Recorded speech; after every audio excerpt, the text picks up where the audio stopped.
In a world where virtual reality games are pushing the boundaries of technology to their limits, the allure of escaping into a universe as vivid and authentic as real life has become increasingly irresistible. Among these innovations, one title stands out for its promise of unparalleled immersion, the game known as the Kingdom of the Divine Empire. Its creators claim that players stepping into this digital domain will experience a life so realistic that it blurs the line between virtual and actual existence. This particular game is not merely about hack-and-slash adventures or collecting treasures. It offers its users the chance to indulge in extreme danger, fierce battles, and exhilarating freedom, such as soaring through vast skies on mighty wings. Players can take on any form they wish, even transforming into a dashing, bald character with a luminous head, and enjoy romantic weddings with captivating partners. The most compelling aspect is the game's advanced neural interface, designed to enhance health and vitality in real life, ensuring that every moment spent within its realms contributes positively to the player's physical well-being. At this very moment, in a quiet suburban living room, a man confined to a wheelchair is attentively watching a television broadcast about this revolutionary game. The news highlights an impending opening, a new world waiting to be discovered for all adventurous souls willing to step into this digital universe. For him, the promise is simple yet profound. An opportunity to live anew, to escape physical limitations and perhaps reclaim a semblance of the freedom that his body no longer permits. His name is Luke Hen, and he lives in close companionship with his sister. Their future together once seemed bright, secured by a promising career that assured stability and comfort. But life, unpredictable and unforgiving, altered their paths irrevocably.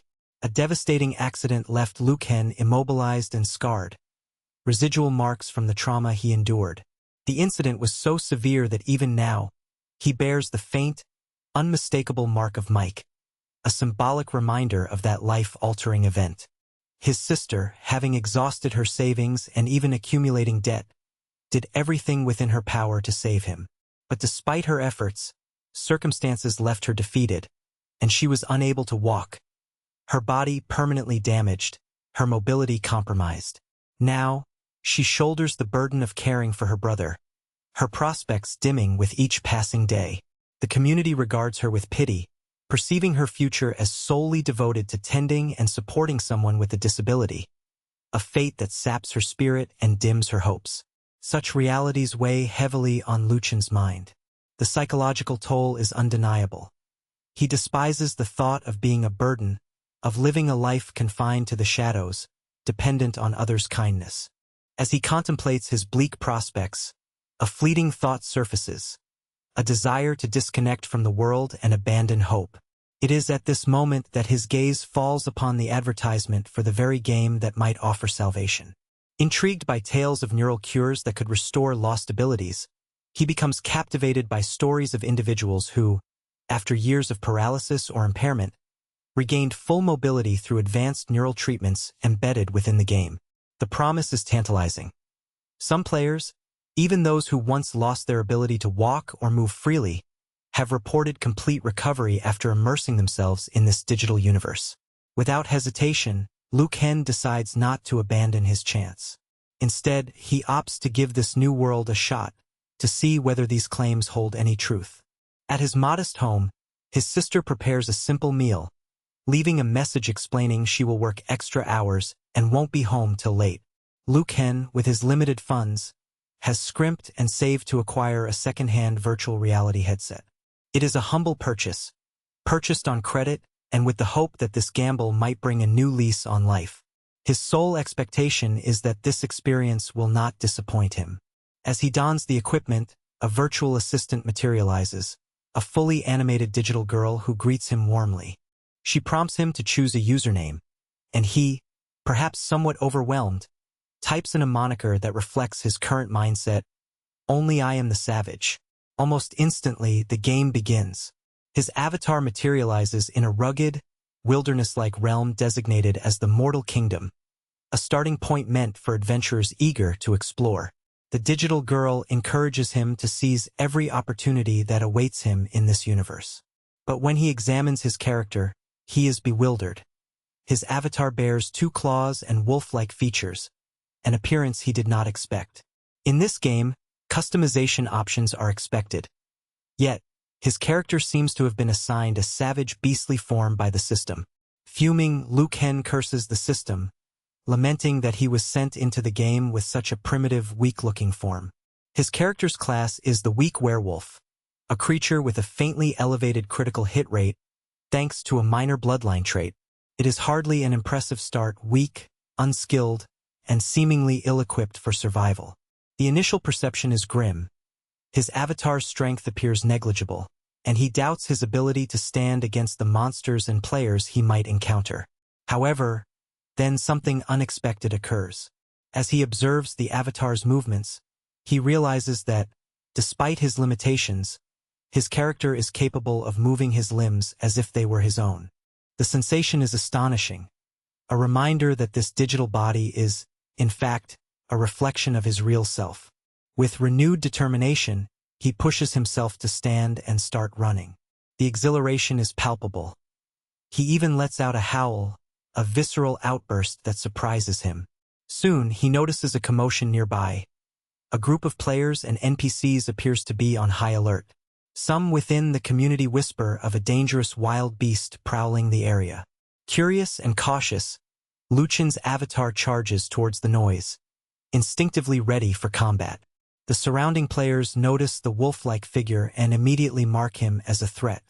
A chorus of mockery and disdain ensues, with one player referring to him as a frightful abomination, and others giggling at his appearance. Yet Liu Kang, undeterred, perceives another layer of opportunity. When a group of players begins to antagonize him, he instinctively fights back. Despite his weak stats, he manages to land a few hits, inflicting minor damage. Observing the chaos he creates, some players are intrigued. Others see him as a target. Suddenly, the game's mechanics reveal that these players, who initially attacked him, are weaker than they appeared, and that this wild-looking creature might possess hidden strengths. One by one, they are drawn into a fight with him, and Liu Kang exploits this chaos, engaging in combat with surprising resilience. While he only deals minimal damage, he quickly recognizes that defeating these players grants experience points and valuable items, loot that could help him improve. He begins to farm these weaker opponents, gradually accumulating resources, weapons, and equipment, objects that had been purchased by the noobish players but which now serve as his bounty. The game responds to his actions. His statistics rise, his level increases, and his avatar evolves from the savage beast into a more formidable warrior. Though his reputation does not seem to improve within the game's ranking system, his combat skills and stats grow exponentially. Amidst the fight, he contemplates his own potential, realizing that this savage form might hold advantages. Unlike most players who need to select classes that limit their talents, his beastly state grants him unparalleled strength, more damage per attack, increased survivability, and a natural inclination for aggressive combat. Perhaps, he reasons, being a wild creature is not such a disadvantage after all. Energized by this realization, Liu Kang experiments with his avatar by signaling to nearby players, testing whether he can draw other monsters or wolf-like enemies to himself for more expedient farming. An NPC or random player nearby tries to attack, an attempt to test his limits. His response is swift. He retaliates, scaring off the attacker and earning some experience points in the process. Hour after hour, he continues to hunt and defeat enemies, both players and monsters alike. His mana reserves diminish, but he replenishes it with potions looted from fallen foes. With every kill, his strength surges. He starts to see himself in a new light, no longer dependent on circumstance or physical ability but empowered by this digital form. However, he is also aware of the darker side of his actions. His ruthless fighting and farming have made him a notorious figure, an avatar of chaos, feared and misunderstood. His reputation within the game's social fabric remains stagnant. He cannot advance in rank, yet his power burgeons. Still, he questions, if his avatar is so strong, why is he still confined to this virtual world? Is it only a game, or is there a deeper purpose behind these battles? As days pass, Liu Kang's confidence grows. He continues to develop his character, unlocking hidden talents and leveling up faster than he anticipated. The thrill of combat, the sense of power, and the opportunity to forge his own destiny keep him glued to the screen. The virtual realm offers him a chance to be more than a crippled man. It provides a battlefield where his will can be tested and his strength can be realized. Despite the grim beginnings, a new world, one filled with endless possibilities and challenges, unfolds before him. Within this universe, he finds a means to redefine himself beyond the limits imposed by his physical body. Every victory, every loot drop, fuels his determination and reinforces the idea that perhaps, just perhaps, this game can offer him the second chance he desperately seeks. The forest around Ling Chi was dense and shadowed, a silent witness to her every move. The game's reality blurred with her own, an intricate world where danger lurked behind every tree and every breath felt heavy with anticipation. She had entered this realm with a purpose, one driven by a mixture of curiosity and necessity, and now she found herself embroiled in a struggle for survival far beyond her initial expectations. Ling Chi's heart pounded as she navigated the underbrush, cautiously keeping her distance from the more formidable creatures that roamed the area. She knew that venturing too close to the newcomer zone could turn her into an immediate target for larger groups of players vying for dominance. Instead, she confined her efforts to hunting weaker monsters, gathering resources, and leveling up gradually, step by cautious step. In this virtual universe, her avatar had already begun to evolve. She was aware that once she reached certain milestones, her abilities would improve, critical hit chances would increase, her strength and agility would rise, and with each new level, new attributes would unlock, shaping her into a more formidable presence. Her objective was clear: to survive long enough to become stronger and unlock the secrets of this digital wilderness. As she moved through the foliage, Ling Chi kept an ear tuned to her surroundings. The game's interface often displayed real-time updates about her status, her current level, health, mana, and other vital stats. Her level was now at 2, having successfully defeated several low-level monsters and collected a handful of talent-enhancing items along the way. The thrill of combat was addictive. Each victory boosted her confidence and deepened her curiosity about where all this might lead. She pressed on, aware that each creature she vanquished brought her closer to the next level. Her recent success in dispatching level 1 wolves had been straightforward, thanks to her quick reflexes and strategic use of potions. Yet the real challenge lay ahead, confronting higher-level enemies that required more cunning and firepower. Despite her modest progress, she was determined to push further, to see how deep into this digital world she could go. In a fleeting moment of reflection, she remembered the promotional video she had watched before starting the game. It showcased massive battles and legendary loot, promising that the game was in its early days and teeming with opportunities. The population of newbies in the safe zone, her current restricted area, had already exceeded 8,000 players. The wilds outside were vastly more dangerous but also far richer in treasures and possibilities. Word had spread quickly. This game was becoming a popular battleground for adventurers eager to carve out their destiny. The wild landscape offered a different life, one free of restrictions, where she could hunt without fear of prying eyes or interruptions. The thrill of the hunt was invigorating, especially when she encountered members of her own kind, fellow monsters and beasts she would have once considered adversaries. Now, she saw their potential value, perhaps even allies in this treacherous realm. Suddenly, she spotted another creature, an imposing, muscular werewolf with a commanding presence. Her eyes narrowed as she assessed the challenge. Although it was larger and more formidable than the level 1 wolves she had defeated before, she saw this as an opportunity. Her instinct told her this was exactly the kind of opponent she needed to test her growing strength. The confrontation was inevitable. She remembered she had some potions, a stockpile she had accumulated, and she prepared herself by drinking a few to enhance her durability. With her agility, she swiftly closed the distance, launching her assault. The creature responded with lightning-fast strikes, its claws slashing through the air with deadly precision. Ling Chi's heart beat faster as she narrowly dodged a swipe, retaliating with everything she had. Her attacks caused piercing damage, but the beast's retaliatory blow hit harder, dealing about 12 damage points. All the while, she was aware that she needed to stay cautious. Her health was limited, and each mistake could be her last. For 5 minutes, the fierce clash continued. The wolf's speed and power proved a significant obstacle, yet her persistence paid off. With a final decisive strike, she felled the beast. Victory came not just with a feeling of triumph but also with a tangible reward, a rare item that would enhance her talents. She gained over 20 experience points, enough to level up her skills and improve her chances of critical hits. Breathing heavily, she examined her new statistics. Her critical hit rate had increased from 3% to 6%, a promising sign of her growing prowess. She realized that to evolve further, she would need stronger targets. The system indicated she'd require hundreds of resources, specifically EMS, to upgrade her attributes, meaning she would need to hunt more powerful enemies, those of at least level 2 and above. Between battles, she scoured the area, identifying the spawn points of higher-level monsters. When a level 2 werewolf appeared, she was quick to recognize it. These creatures were stronger and faster but also worth more in terms of loot and experience.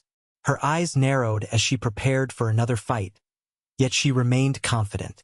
Her recent success had sharpened her instincts.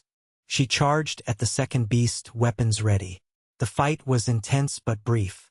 Her attacks, aided by her increasing agility, brought down the creature with ease, earning her more experience and a new item, a dull gray dagger, the lowest quality, yet an improvement over her previous weapon. She remembered the shopkeeper's words. She could sell it for 300 swans and decided to list it for $35, understanding that in these early days, earnings would be modest. Her news feed chimed softly as her item sold almost immediately. The system confirmed the transfer of funds. She had received the money and was now officially less a loser brother and more a potential survivor. The realization filled her with renewed determination to keep hunting, to push her limits further. Her journey through the wilderness then accelerated. In just 20 minutes, her level had risen to the 3rd. Her attributes improved noticeably as she defeated additional level 1 monsters, though she faced a growing problem. These weaker enemies no longer provided significant experience or EMS. It was clear that to progress faster, she needed to challenge stronger foes. She quickly located a spawn point of level 2 creatures, muscular, cunning, and dangerous. She was prepared this time, knowing exactly where they appeared. When she arrived, she launched a swift attack, taking advantage of her leveling experience to land a punch that caused about 9 damage. Her opponent, a level 2 wolf, was faster and more aggressive, striking back with even more speed, dealing 12 damage in return. Realizing her tactics had to adapt, she continued using potions and dodging as she fought. The battle lasted nearly 5 minutes, but she finally overcame the beast. Her reward was a high-quality talent enhancement item, giving her over 20 experience points, a significant boost that promised her further growth.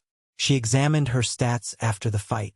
Her critical damage chance had increased to 10%, a promising development that set her apart from many other players who had yet to develop such talents. Yet she knew her progress depended on hunting tougher enemies, those that would sustain her needs for experience and resources. Her focus then shifted to a particularly impressive, muscular werewolf, a creature that towered over the others. She felt a thrill at the prospect of facing this challenge. Her intuition told her it was exactly what she needed to advance. With her confidence boosted by previous victories, she approached, ready to test her skills. The fight began with fierce exchanges. She managed to cause about 8 damage with her strike, but the creature responded with a 12-point blow, warning her that this opponent was dangerous. She relied heavily on her potions, drinking them strategically, dodging attacks, and staying creative under pressure. The battle stretched into 5 intense minutes. Fatigue crept in, but her perseverance paid off. With one final combo of attacks, she succeeded in defeating the creature. Her loot included an item, a dull gray dagger, that was of low quality but an improvement over her prior weapon. She considered selling it again, calculating her potential earnings. The item sold swiftly, and she confirmed the transfer of money, feeling a surge of joy and hope. This newfound confidence led her to continue her relentless pursuit of stronger prey. She ventured into a more dangerous zone, where the elite werewolf leaders roamed. Her goal was to find a creature truly worthy of her growing strength, a challenge that would push her beyond her current limits. She spotted a towering, muscular werewolf, far more intimidating than the others. Her instincts told her this was precisely what she needed. She drew her weapon and launched herself into the fray, the battle commencing with ferocity. Her attack inflicted about 8 damage points, while the creature retaliated with 12. The exchange was brutal, and she knew that victory depended on her ability to adapt and use her resources wisely. Throughout this fight, she continued to drink potions, avoiding blows, timing her attacks precisely. Her stamina was taxed, but her perseverance was unwavering. After 5 minutes of grueling combat, the beast finally fell. She was battered but triumphant, earning a rare item, another talent upgrade, providing her with over 20 experience points, an indicator of her rising power. She scrutinized her evolving attributes, noticing her critical hit chance now stood at 10%. Her stats were steadily improving, yet she recognized she needed to hunt even more dangerous creatures, a step forward that would require her to acquire stronger weapons and more potent resources. Her journey remained far from over. Each victory planted the seeds for her ascent, each defeat a lesson to adapt and grow. The wild stretched endlessly before her, uncharted terrain filled with monsters of increasing complexity and challenge. Her muscles ached, her mind sharpened, and her resolve grew stronger with every encounter. In her ongoing pursuit of power, she discovered that talent enhancements were vital. Each new level unlocked the possibility to select a statistic, strength, agility, or endurance that would redefine her capabilities. For now, she prioritized strength because it was easier to land decisive blows and deal greater damage. She observed that, with each choice, her avatar's appearance subtly changed, her body taking on a slightly different form, her name prefix evolving to reflect her growth.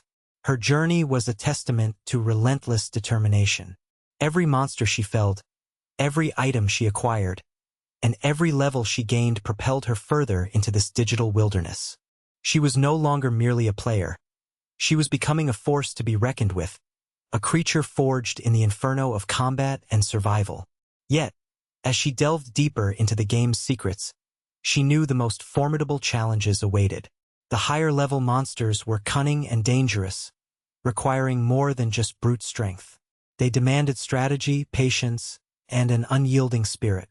And so, her quest continued, an endless voyage into a world that pressed her to her limits and beyond. In this digital universe, she was forging her destiny, one victory at a time, one challenge at a time, each step bringing her closer to mastery over her own fate. The journey was far from over, but her resolve was unbreakable. She would fight, learn, and grow until she became a legend, and nothing could stand in her way. In the world of adventure and relentless pursuit of growth, the protagonist had been tirelessly hunting for levels and treasures. After a significant period of combat and exploration, he reached a juncture where he decided to sell 5 of his trusty club-like weapons, each valued at $40. The weapons had already advanced to the 4th level, marking a considerable milestone in his journey. With this achievement, he felt ready to push further into the depths of the forest, eager to encounter new challenges and ascend to even greater heights. Suddenly, a notification appeared on his screen, confirming that every item he listed for sale had been snapped up instantly. The transaction had yielded him more than $20,000 in merely a minute. The exhilaration was instant and palpable. Excited beyond measure, he began planning how to put his newfound wealth to good use. His first thought was to purchase fresh clothing for his sister, a gesture to bolster her spirits and comfort her amidst the hardships they faced. Among the buyers of his items was a player named Lin Chi. What struck him as odd was the fact that Lin Chi, a rather enigmatic figure, was responsible for purchasing one of his weapons. The peculiar thing was that Lin Chi appeared to be a rogue character, a wild and unpredictable player, which made his ownership of such a high-level weapon intriguing. Curious, the protagonist opened the in-game regional player window, expecting to find some familiar name or at least a notable presence. But to his surprise, there was no record of Lin Chi within the top 500 players or anywhere else in that region. Even a comprehensive search within the entire leaderboard yielded nothing. The realization dawned that Lin Chi was probably operating on an alternate account, an account designed to transfer items covertly and bypass typical visibility. As he pondered this, a message appeared from his in-game assistant, urging him to activate the livestream feature. He quickly complied. The livestream revealed the current state of the region. A dense, chaotic area dominated by one-star level werewolves. A zone so overcrowded and dangerous that hunting there was nearly impossible. Many players complained that they had been stuck in this beginner zone for hours, unable to move forward. Some expressed frustration that the area was filled with so many monsters that they were nearly crushed under their weight, even joking that being knocked down so often might lead to pregnancy, an exaggerated metaphor to emphasize the overwhelming number of enemies. A female player on the stream advised viewers to buy a club, suggesting it would aid in defeating the wolves more efficiently and help them escape this beginner's trap. She urged everyone to take action quickly before remaining trapped in this level. The protagonist, engaged in trading and direct sales throughout the day, found this advice quite advantageous. The region was teeming with level 4 beasts, which he could farm relentlessly for valuable items. By methodically gathering resources and leveling up his talent points and experience, his progress was astonishing. His evolution was far ahead of ordinary players' expectations. Even creatures of superior levels often failed to pose much of a threat. He effortlessly dispatched an agile level 2 wolf, an opponent that would have been a tough challenge earlier, and received 2 items that boosted his talent stats. The moon had already risen high in the night sky, illuminating the wilderness, and the wolf he defeated was endowed with remarkable agility and strength, accentuated by its level 6 status. Encouraged by his rapid progression, he decided to scrutinize his personal stats. His werewolf bloodline had advanced to the 3rd level, increasing his critical hit probability by 14%. Nonetheless, his name was impressively long, stretching across the interface, to the point that he couldn't even hide behind trees without being noticeable. Despite this, he felt exhausted. His day had been tremendously productive. He had obtained 9 more standard clubs, each valued at about $300, and decided to sell them at that price. His mind buzzed with excitement at the thought of sharing his progress with Luigi, envisioning how he could finally support his family comfortably. He noticed a subtle change in himself. His arm felt different, as if a part of his sensitivities was gradually returning. This was a clear sign of how effective his efforts during the day had been, and he was convinced that the investment in his equipment and skills had paid off. With a satisfied sigh, he prepared to log out for the night, but not before planning his next moves. Throughout the day, he had managed to collect additional weapons and items, yet he found it increasingly difficult to locate formidable opponents or rare artifacts. His surroundings revealed a stark scarcity of strong foes, prompting him to scan the area beyond the usual hunting grounds. Suddenly, a flash of excitement ignited within him. His eyes caught sight of something truly impressive, an agile level 6 wolf with extraordinary speed and dexterity. His spirit ignited as he became eager for the upcoming confrontation. He was confident that this encounter would yield worthwhile rewards since the creature's higher level meant better loot, and perhaps more experience. As he engaged in combat, the difference was immediately apparent. A balanced exchange of damage and tactical prowess made the fight more intriguing. With increased attack power and critical talent, he managed to devastatingly overpower the beast. The level 6 wolf, distinguished by its remarkable agility, yielded 2 rare items, special gear specifically designed to enhance talent attributes. As the wolf fell, the moon cast a silvery glow over the battlefield. The creature's agility and strength were truly extraordinary for its level, yet he had dispatched it with ease. This victory marked a significant milestone in his growth, indicating that his evolution was accelerating rapidly. The scene filled him with satisfaction. He recognized that the work he had put in so far was paying dividends. His bloodline, the werewolf lineage, had advanced to the 3rd degree, boosting his critical hit rate to a notable 14%. However, his long name had become a minor inconvenience, as it now made hiding behind objects or blending into the environment nearly impossible. Nonetheless, this did not diminish his sense of achievement. His body felt energized and his skills sharper than ever. The day had been tremendously productive. He had obtained 9 additional standard clubs and promptly listed each for sale at around $300. The prospect of sharing his success with Luigi uplifted him, fueling his motivation even further. He kept imagining how this added income would finally enable him to support his family comfortably.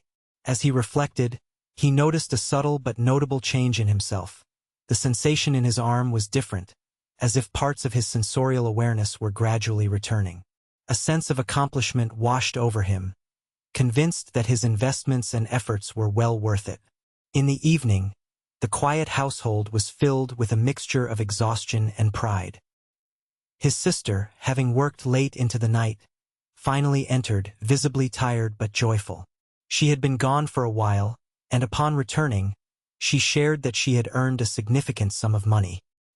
He asked her about her day, noticing a faint smell of alcohol. She explained she had celebrated a recent achievement.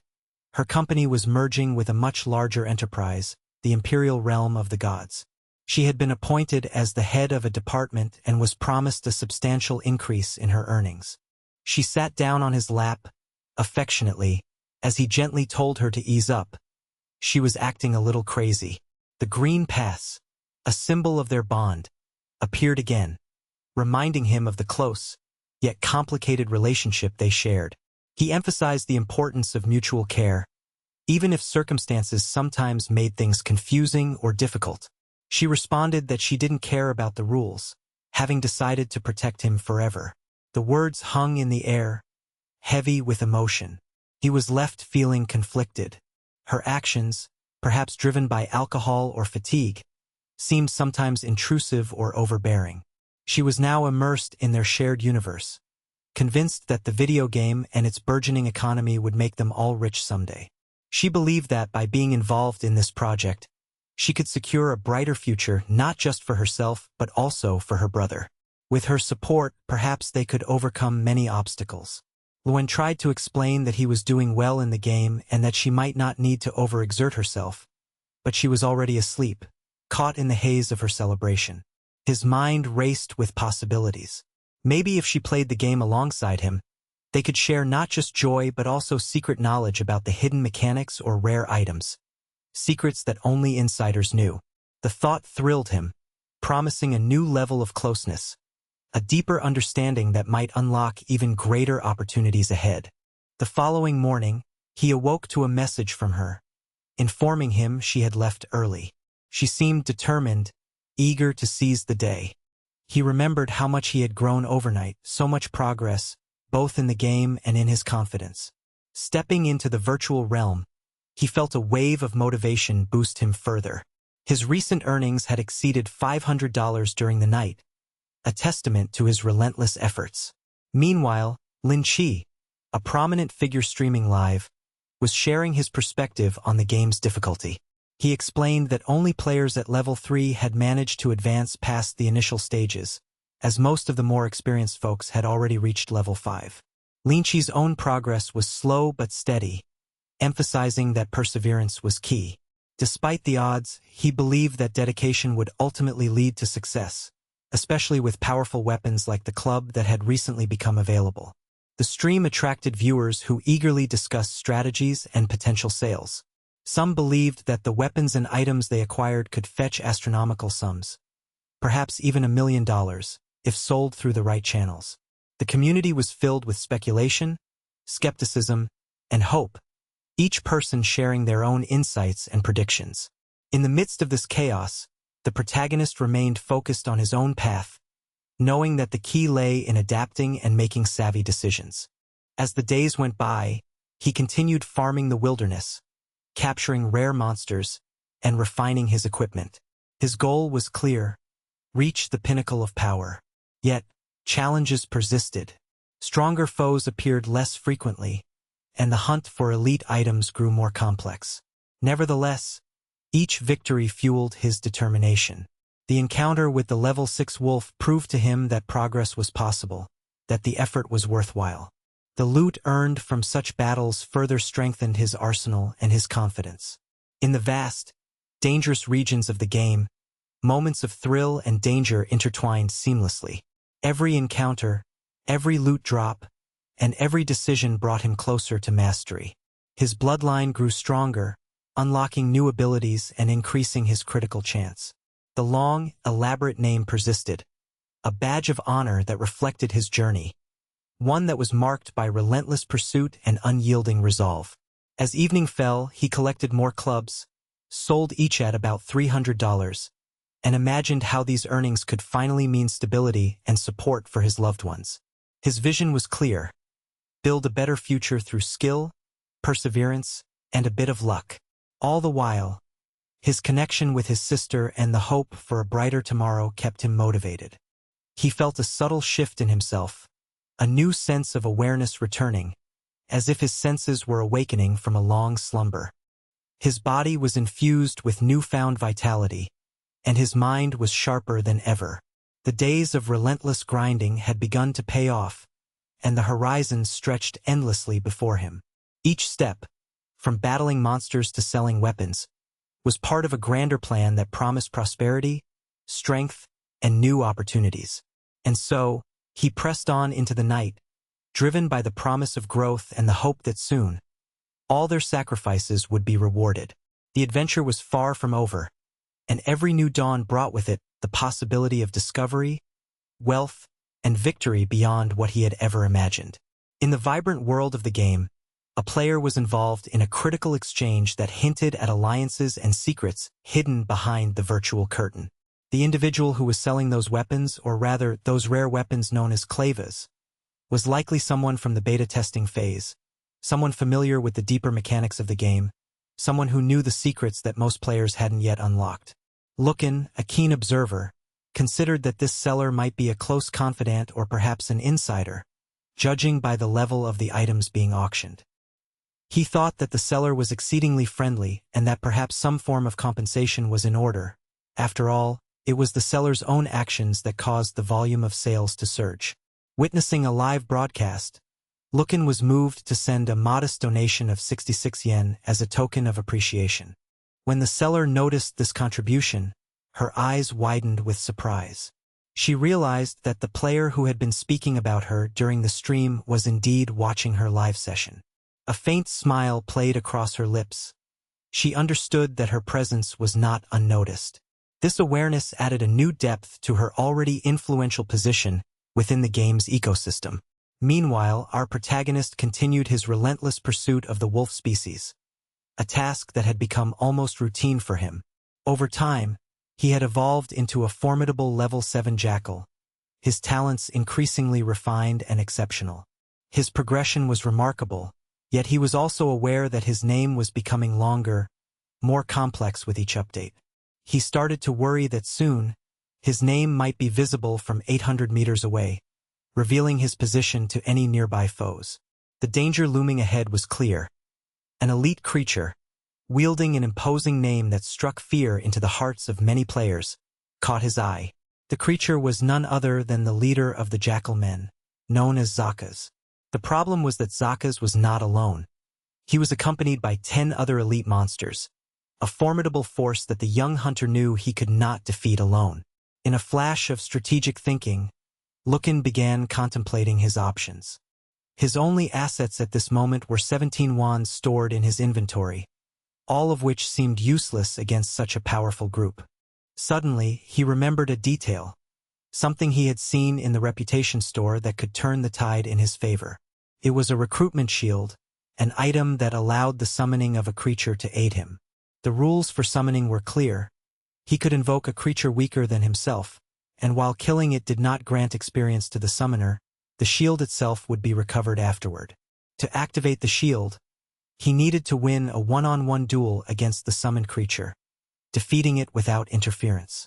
This secondary condition seemed unusual, especially considering that the creature's name displayed a square border around it. Despite this oddity, he decided to give it a shot, especially since summoning cost only 10 points of reputation. Understanding that the potential quality of the summoned entity could be increased by expending more reputation points, That is, by sacrificing some of his reputation, he decided to invest all he had accumulated. In doing so, he managed to upgrade the item to level 3. When the shield was activated, it summoned a creature that he was able to defeat with ease, thanks to his superior skill. From this successful summoning, he gained 3 servant wolves. They were still relatively weak but enough to serve his purpose. To make them more effective, he allocated some of his attributes to strengthen these summoned allies and handed them his remaining clavas, boosting their power. Now, with a small but capable team, Lucan began to hunt other wolf creatures, those that roamed the area. He could not distinguish the individual wolf monsters anymore. They all blurred together as part of his growing pack. He felt a sense of authority, almost like a captain issuing commands to his squad of beasts. His creatures launched an attack on a mini-boss, dealing over 50% damage. Recognizing the threat, Lucan ordered the other 2 wolves to focus on distracting the mini-boss, a strategic move that culminated in their joint effort to bring down the creature after a strenuous battle. The victory was hard-won. Despite their low health, they succeeded in defeating the mini-boss. From the remains, they retrieved 3 fragments that could be used to enhance talents: an armor shoulder piece of rare quality, a gray-tier chestplate, and a level green quality crushing mace. The young gamer's eyes sparkled with excitement at the sight of the first non-gray item with an impressive array of attributes. He debated whether he should keep or sell the valuable gear, weighing the benefits of each option. Meanwhile, he issued commands for his wolves to hunt around the area for other potential prey. As one of his creatures was recovering, he took this opportunity to glance at ongoing live streams.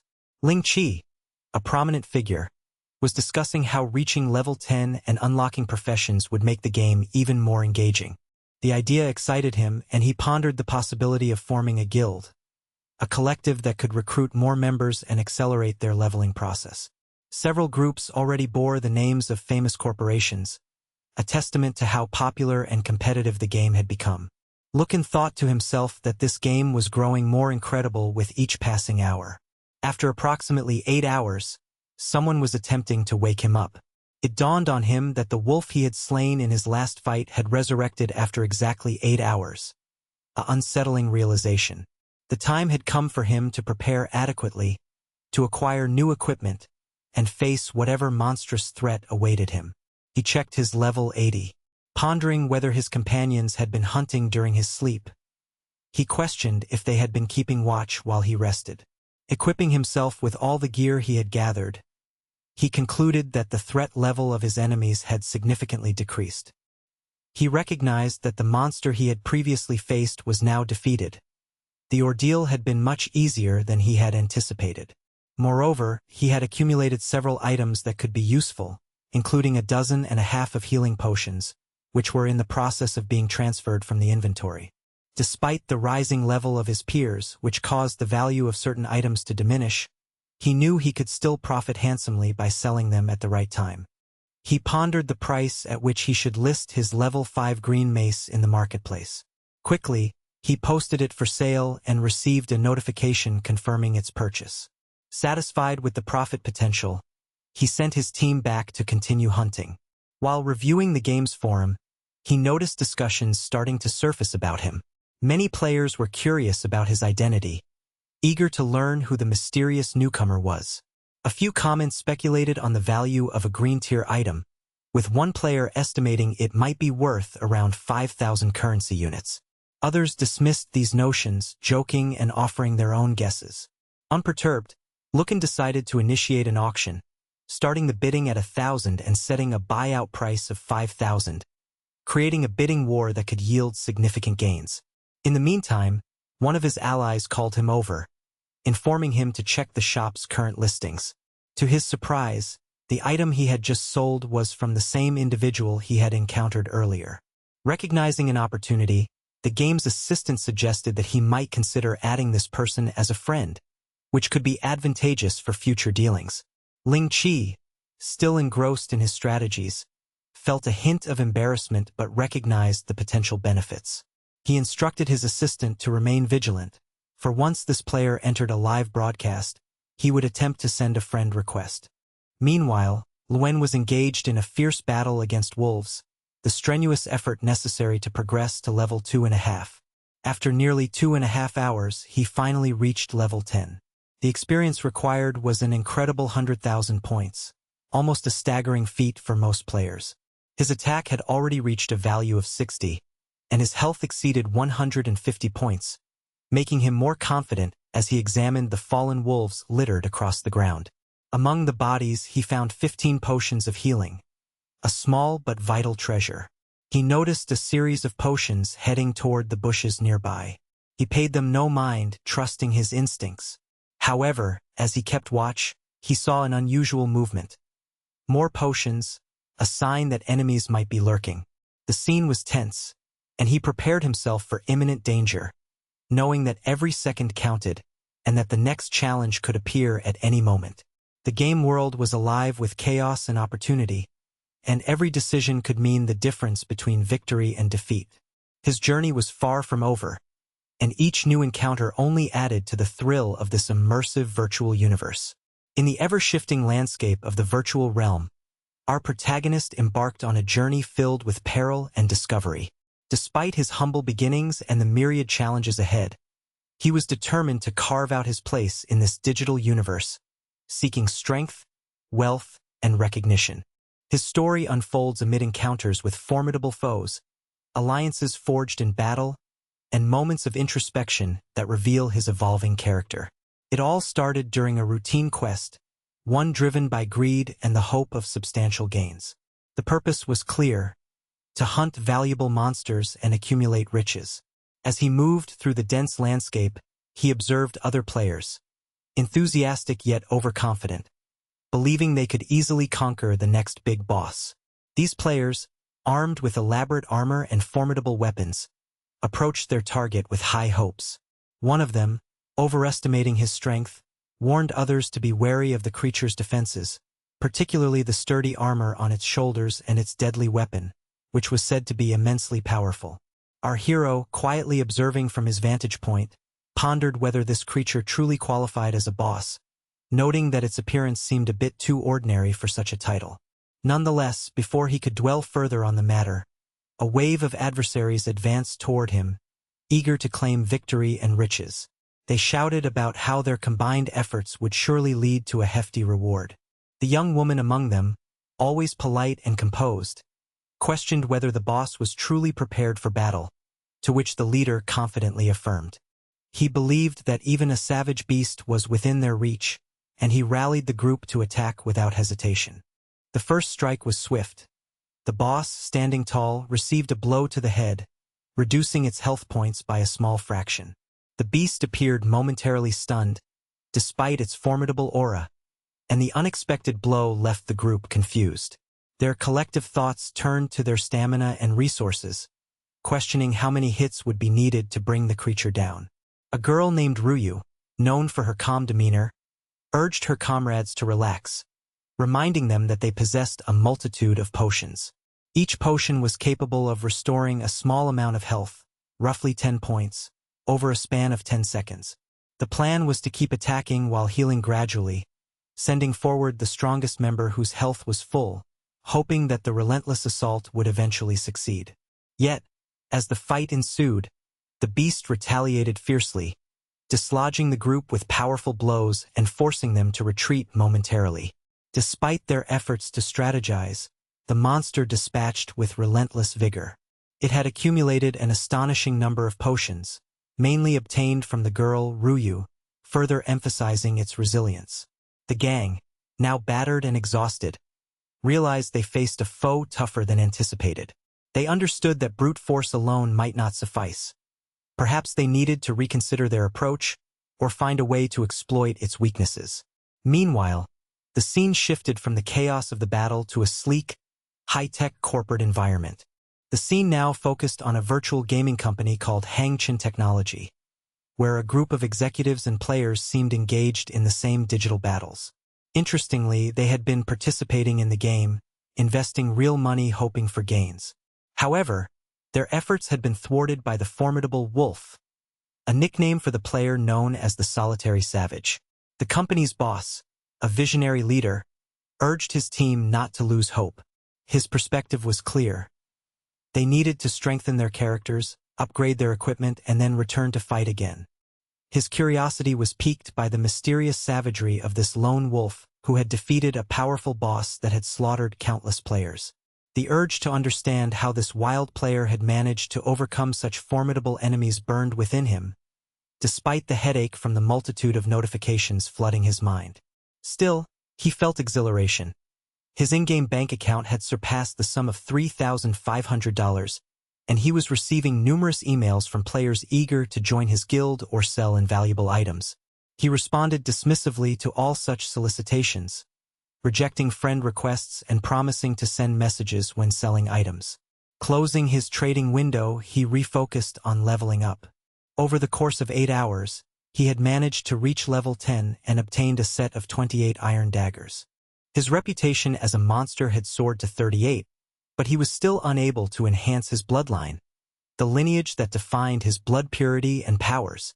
He observed that the in-game store now included a new tab labeled skins, and he wondered if he could change his appearance. The only available skin was that of a werewolf, which granted a special quest: kill multiple werewolves to unlock a bloodline. Intrigued, he wondered whether he could combine his current abilities or transform into other monstrous forms. His curiosity was especially piqued by the possibility of becoming human again. He navigated to the martial arts section of his interface, discovering a new feature called Human Mode, which promised increased attack and defense. One option required meditating for a period to gain the attribute. Another demanded 1,000 points of recovery and the slaughter of wild monsters to absorb their powers. After cultivating these skills for a while, he unlocked a new ability, Mana Mastery, allowing him to unleash and control magical energy. Meanwhile, in his inventory, he began listing items into the auction house, eager to trade and upgrade.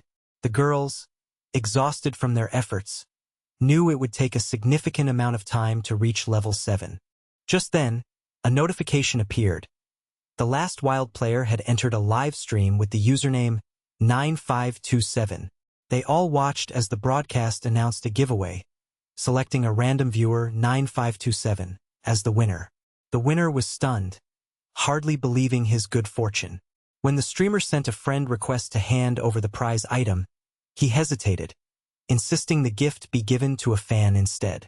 The streamer told him that accepting fate was the only path, but he remained unsure, asking what she wanted in exchange.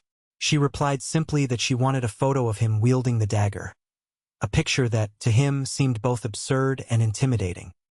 He pictured himself holding the weapon, the image potentially terrifying. Yet, he was considerate enough to help her out. Deciding to accept the gift without posing for the picture, he sent a friend request to the streamer, who then announced to everyone that he was the first to reach level 10 and enter the city's main hub, their adventure's focal point. Feeling a little embarrassed about the reward, he contemplated removing her from his friend list, though her mention of the city's opening suggested new challenges awaited. With this news, he headed toward the venomous mist forest, a treacherous area from which he emerged, slightly battered but alive. The system warned him that he had left the starting zone, prompting him to decide. Should he run or confront whatever dangers lay within? No sooner had he entered than he was ambushed by a swarm of spiders, among which lurked a level 9 boss. Prepared for battle, he faced her directly, assigning his companions the task of handling the smaller spiders. The opponent was poisoned, her venom seeping into his veins, but his armor mitigated much of the damage. Over 3 minutes he battled tirelessly, clearing the region bit by bit. His effort was rewarded with a bracelet called White Mist, part of a set that increased his venom resistance. These poisonous environments were entirely filled with lethal threats, and even as he prepared to leave, new enemies appeared. More spiders, more bosses. Despite the relentless numbers, he endured, and his teammates struggled to recover from their injuries. The cycle of combat repeated, causing frustration but also honing his skills. Returning to his quarters after a long, exhausting day, he reflected on the significance of his progress. His left arm, previously weak and sluggish, was now more agile. His fingers still stiff, but improvement was undeniable. His sister called, informing him she could no longer return home immediately. The team at the company was adjusting to the game's demands, and she would need to stay longer at the facility to reach a level 6. The boy reassured her, promising a surprise upon her return. She was curious but agreed to wait until later to hear it. His heart filled with hope. Perhaps he was close to full recovery. The following day, he re-entered the venomous mist forest, eager to face the endless hordes of spiders once again. The difficulty remained daunting. Nearly infinite swarms blocked his progress, and he watched helplessly as 2 subordinates fell in combat. Panic rose as he fought to stay alive, mending his wounds with potions and strategic retreats. Driven by determination and grief, he returned to the lair of the spiders, vengeance fueling his assault. This time he brought all his strength to bear, defeating enough of the creatures to face and eliminate the true boss, an elite level 10 spider boss. The encounter was fierce, but he managed to overpower her.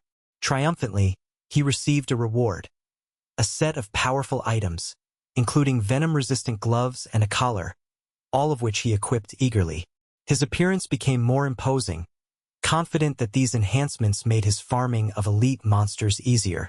Yet, the danger remained. These powerful monsters reappeared with extraordinary speed, testing his resilience anew. But now, with higher strength and better gear, he was more prepared.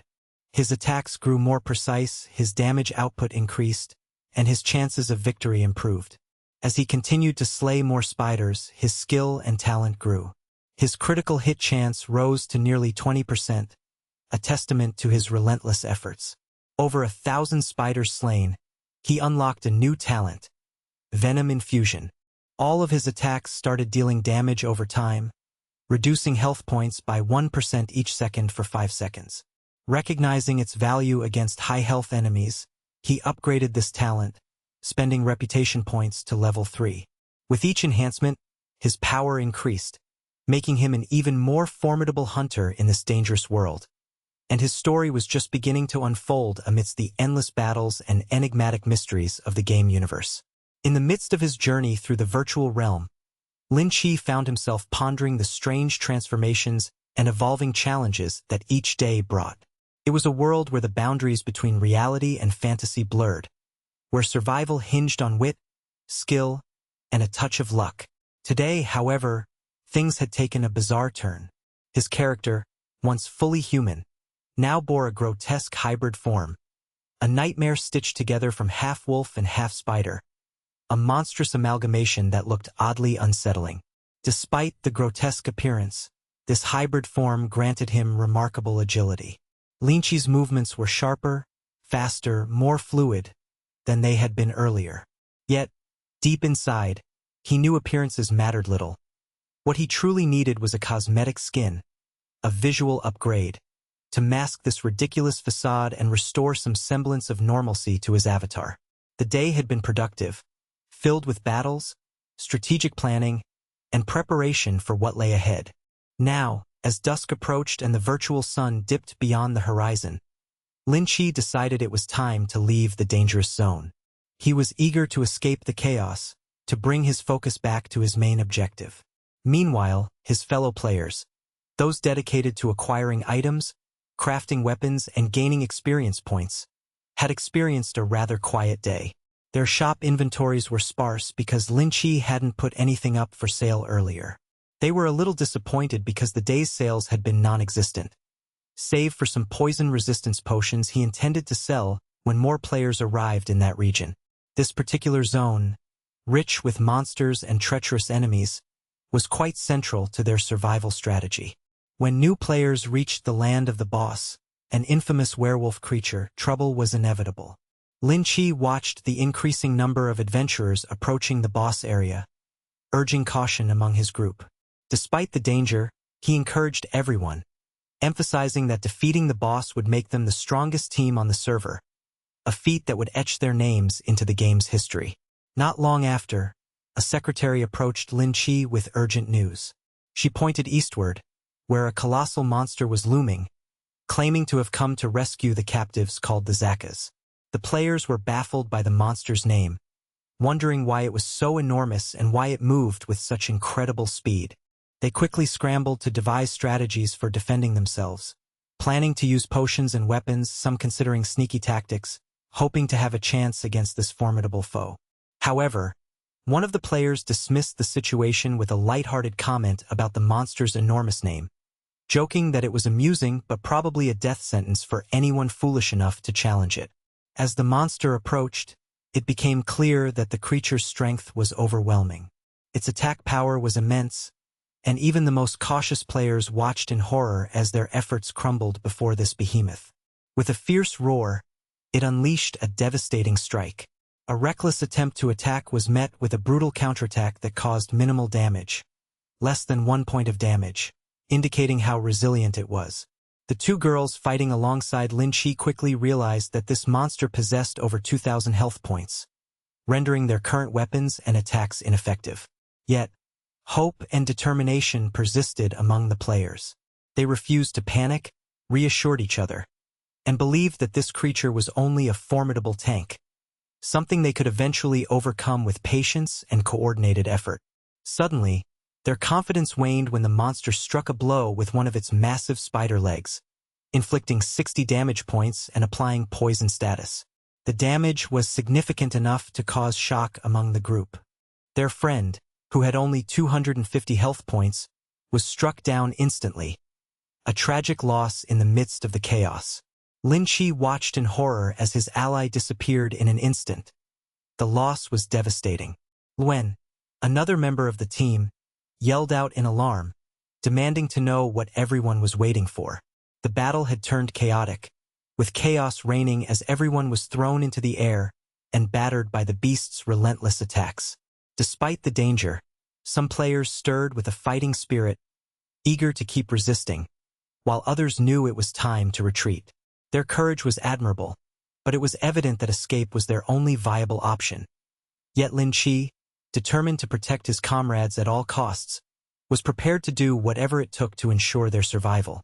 He launched a decisive blow, dealing 94 damage, further weakening the monster. The spider's venom continued to sizzle through its veins, adding to Lin Chi's assault. Meanwhile, Luen and the others were desperately trying to buy time, consuming their dwindling supply of potions to stay alive in this harrowing confrontation. With each passing moment, the tension built, and their enemies, the serpents and spiders of the region, proved to be relentless adversaries. The players fought valiantly, but exhaustion was creeping in after nearly 2 hours of continuous combat. Eventually, Lin Chi made the decision to retreat for the night, exhausted and battered but still alive. He returned home, falling into a deep sleep, dreams filled with the images of the battle and the monstrous creatures he had faced. The next day, he logged back into the game, eager to re-engage with the challenges that awaited him. Surprisingly, his loyal wolves, his constant companions, had continued to hunt even as he had logged off. They had not returned to the safe house or abandoned their duties. Through these relentless pursuits, Lin Chi's team had reached level 9 once more, a testament to their resilience and strategic prowess. The monsters within the forest had become more cunning. They displayed behaviors suggesting higher intelligence, such as coordinating their attacks and even taking turns to recover health. This was a fortunate development for Lin Chi, as it meant he could focus less on constantly leveling up the creatures and more on planning his next moves. One of the most promising aspects of his progress was the accumulation of reputation points sufficient to acquire a unique bloodline, the Serpent's lineage. This upgrade provided him with a talent called Serpent's Talent, which naturally imparted a venomous effect to his attacks. The venom's potency grew stronger as he moved, eventually reaching its maximum level, enhancing his ability to inflict damage over time and making him a formidable opponent in battle. With each day passing in this virtual universe, Lin Chi became increasingly more confident. His newly acquired talents and upgraded abilities made him a more dangerous and strategic player. His understanding of the game's mechanics deepened, allowing him to plan meticulously for the encounters ahead. As he progressed, the systems of the game responded in kind, revealing new secrets, granting access to rare items, and unlocking paths that would lead him deeper into the heart of the mysterious forest. The forest itself was no longer merely a place of danger but also of opportunity. Hidden within its depths were resources and challenges that required not only strength but also keen judgment and tactical ingenuity. Lin Chi knew that he needed to balance both patience and daring if he wanted to succeed in this world. The serpents and their kin, for example, were difficult adversaries, but their venom and the strategic use of potions could turn the tide of battle. Every encounter became an opportunity for growth, each victory a stepping stone toward ultimate mastery of the domain. His team learned to work together, to coordinate their attacks, to conserve their resources, and to exploit the weaknesses of their enemies. They understood that perseverance was key. No matter how fierce the monsters proved to be, there was always a path forward, sometimes through brute force, sometimes through cunning and stealth. As their reputation grew, so too did their influence within this digital world. Lin Chi's ability to adapt and his sense of strategic foresight allowed him to secure a foothold amidst the chaos. The game's intricacies unraveled before him, revealing a tapestry of challenges and opportunities. While many players struggled or grew disheartened by the losses and setbacks, Lin Chi remained steadfast, driven by a desire to become the strongest, to carve his name into the legacy of this virtual universe. Throughout this journey, he learned that the key to mastery lay not just in muscle or magic but in patience, understanding, and the will to adapt. Every defeat taught him something new. Every victory fueled his confidence. The forest was full of secrets awaiting discovery, and with each step he took, Lin Chi moved closer to uncovering them all, preparing for battles yet to come and the next chapter in his epic adventure. In the shadowed depths of a life marked by relentless hardships, every step taken seemed to deepen the wounds inflicted by fate.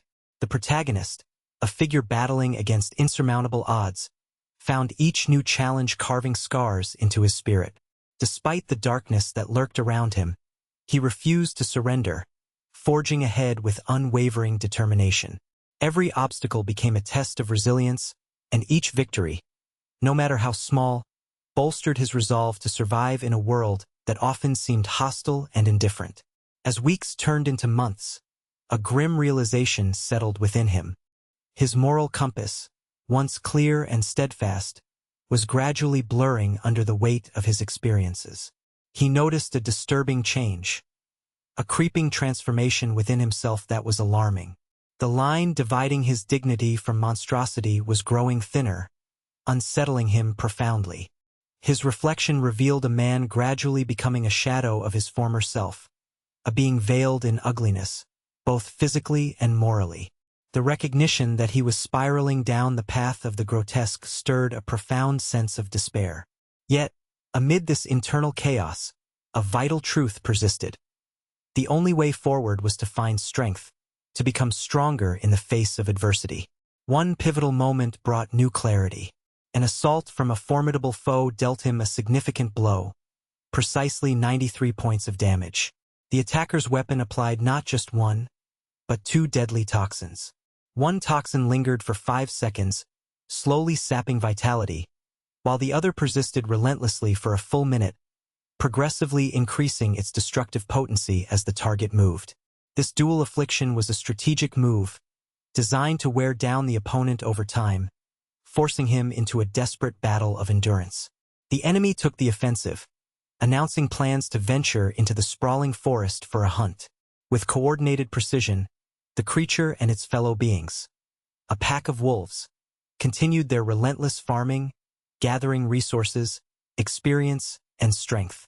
After pushing their limits and fighting their way through the woods for some more time, they finally managed to break free from the confines of their hideouts. Yet their victory was short-lived. Hidden in the darkness of the forest, they encountered a nightmarish terror, the round web mistress, a creature of legend whose name was Evelyn Sire. This boss was a formidable level 12 entity, known among players as the Queen of Poison. Her reputation was ominous, and her presence alone struck fear into the hearts of even the bravest adventurers. Her status as a boss guaranteed her a prized item, an unmissable reward for defeating her. Knowing this, the player's character, Luken, prepared to face her, recognizing that defeating her might yield a guaranteed loot. Despite the inherent dangers, he chose to accept the challenge, once he confirmed that no other monsters were nearby to interfere. As the confrontation began, Evelyn's sire gave him an unsettling greeting, a lick followed by a spray of webbing that instantly immobilized him and his followers. The webbed creatures could only watch helplessly as Lucan, with cunning and agility, broke free from the binding. The crowd of minions remained trapped, their attempts to move thwarted by the sticky webs, rendering them helpless. Seizing the advantage, Lucan launched a relentless assault, inflicting massive damage and applying his own poisons, each with its own deadly effects. His attack was powerful, causing her more damage per second than she was dealing back. The boss, with a large pool of health, significantly more than his, began to show signs of wear, her speed and attack capabilities diminishing as the poison took its toll. Her dwindling mobility became a double-edged sword. While she was weakened and slowed, she still remained dangerous, capable of escaping if she chose to. Her best option was to let the venom eat away at her, buying time until her health was depleted. Amidst this chaos, the wolf packs that had been immobilized earlier managed to break free. They charged back in, trying to support their mistress. However, Evelyn's sire, ever cunning, anticipated their movement. Turning back swiftly, she again ensnared them in her web, immobilizing her adversaries once more. Recognizing this pattern, Lucan understood that her immobilization spell died as soon as her enemies attempted to move. Capitalizing on this, he pressed his attack, focusing on her and exploiting her momentary vulnerability. Realizing that a prolonged battle was dangerous, Lucan formulated a strategic plan to whittle her down through sustained damage. For half an hour, he persisted with his assault, gradually reducing her health. The effort paid off and finally, she succumbed. The victory was rewarding. He collected a bounty of items, including 2 rare 4-star materials, a set of green-quality equipment, and a blue-tier recipe for crafting an impressive helmet, laden with stat bonuses and strategic skills. This armor provided substantial defense and versatility, its potential value in terms of resale beyond immediate comprehension. Having acquired her loot, Lucan pondered the worth of those items. With a keen mind, he decided to remain in the forest, repeatedly hunting her to amass more gear and experience. In just half an hour, Evelyn's sire appeared once again. She was taken aback by how much quicker her target had become, a testament to his growing strength. Without hesitation, she attacked anew, aiming to gain additional spoils. Over the following 10 hours, Lucian's efforts increased exponentially. Exhausted but victorious, he had accumulated an enormous stockpile of poison sets, items vital for inflicting damage over time. These sets were highly coveted, and soon players would face dire consequences from the poison in the woods. These preparations represented an emerging opportunity for him to profit, for the reputation set associated with the area was worth a hefty sum, more than 4,000 coins, reflecting its value and demand.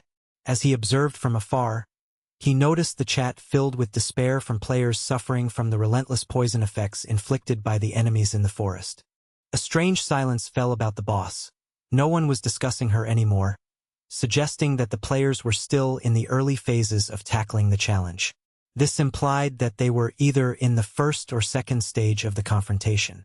Meanwhile, Lucan decided to monitor the live stream of a certain attractive young woman, hoping to find a way to capitalize on her struggle.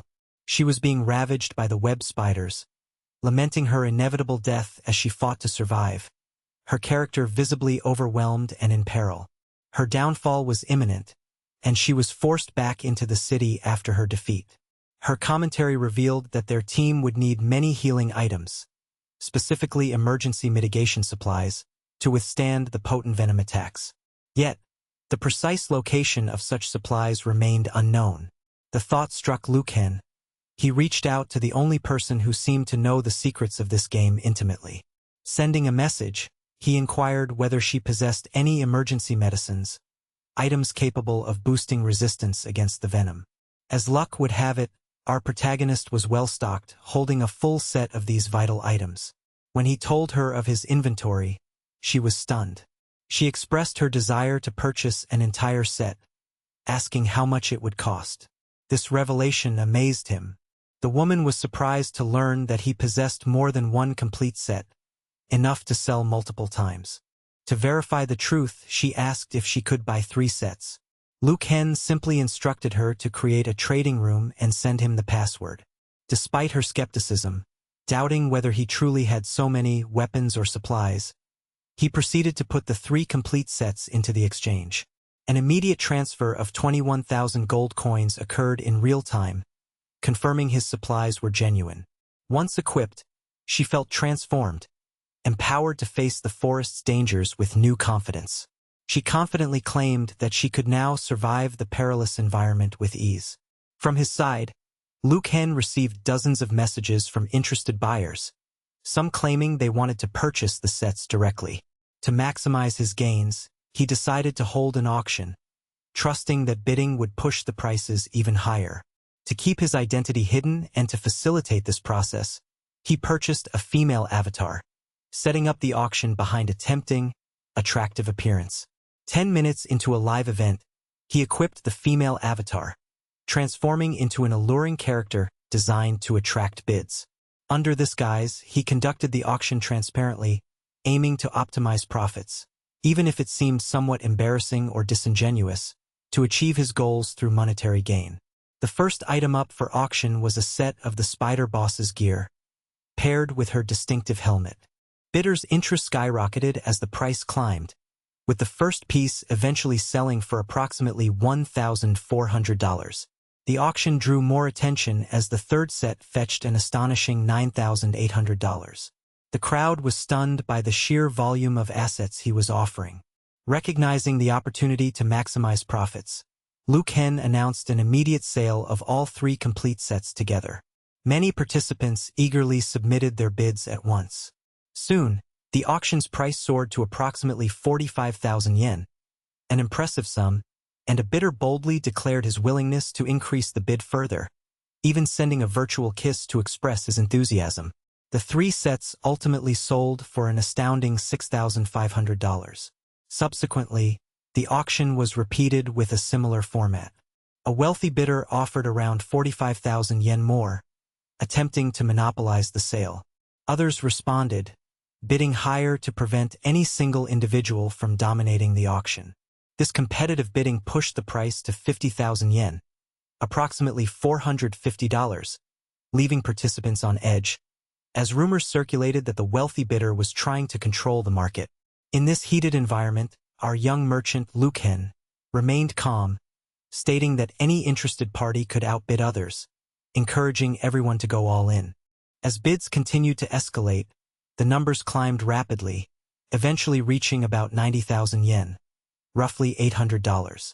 The competition was fierce, and in the end, the last 5 sets were sold at these extraordinary prices. As the dust settled and the auction concluded, Luke Hen expressed his satisfaction with the event's success. The atmosphere was electric, and whispers among players hinted that beyond the current challenges within the forest, something even more terrifying awaited. The crowd wondered aloud how it could be possible for something to be worse than the deadly serpent, the most fearsome creature faced so far. The anticipation built as players speculated about the next stage of their journey, eager to see what horrors lay ahead, knowing that each victory brought them closer to truths even darker and more dangerous than they had imagined. In a world teeming with dangers and relentless battles, there was an individual whose prowess and cunning set him apart from the rest. Despite facing enemies that seemed invincible and obstacles that appeared insurmountable, he remained undeterred, ever seeking new ways to grow stronger and carve out a place for himself in this treacherous universe. His journey was marked by daring exploits, strategic ingenuity, and an unyielding desire for dominance. He knew that mere strength alone wasn't enough to conquer the challenges ahead. In the shadows of the forest, he had uncovered certain items of extraordinary power, artifacts considered the best available by all standards. These items were supposed to be unbeatable, capable of turning the tide of any confrontation. Yet, he had a secret weapon, a piece of equipment that would shift the balance decisively. This artifact was a helmet known as Evelyn's Crown, a rare relic that could reduce the offensive and mobility capabilities of anyone struck by it. When worn, it grants its user a significant tactical advantage, since enemies who hit him suffer a considerable decrease in their agility and attack power. His confidence was clear when he revealed this helmet, especially because it boasted a level of defense far surpassing ordinary gear, even outmatching legendary items like Ling Chi's. The excitement was palpable among the crowd, particularly because a famous streamer had also shown interest in acquiring this headgear. An auction was promptly set up, starting at 15,000 gold coins, with minimum bids of 2,000.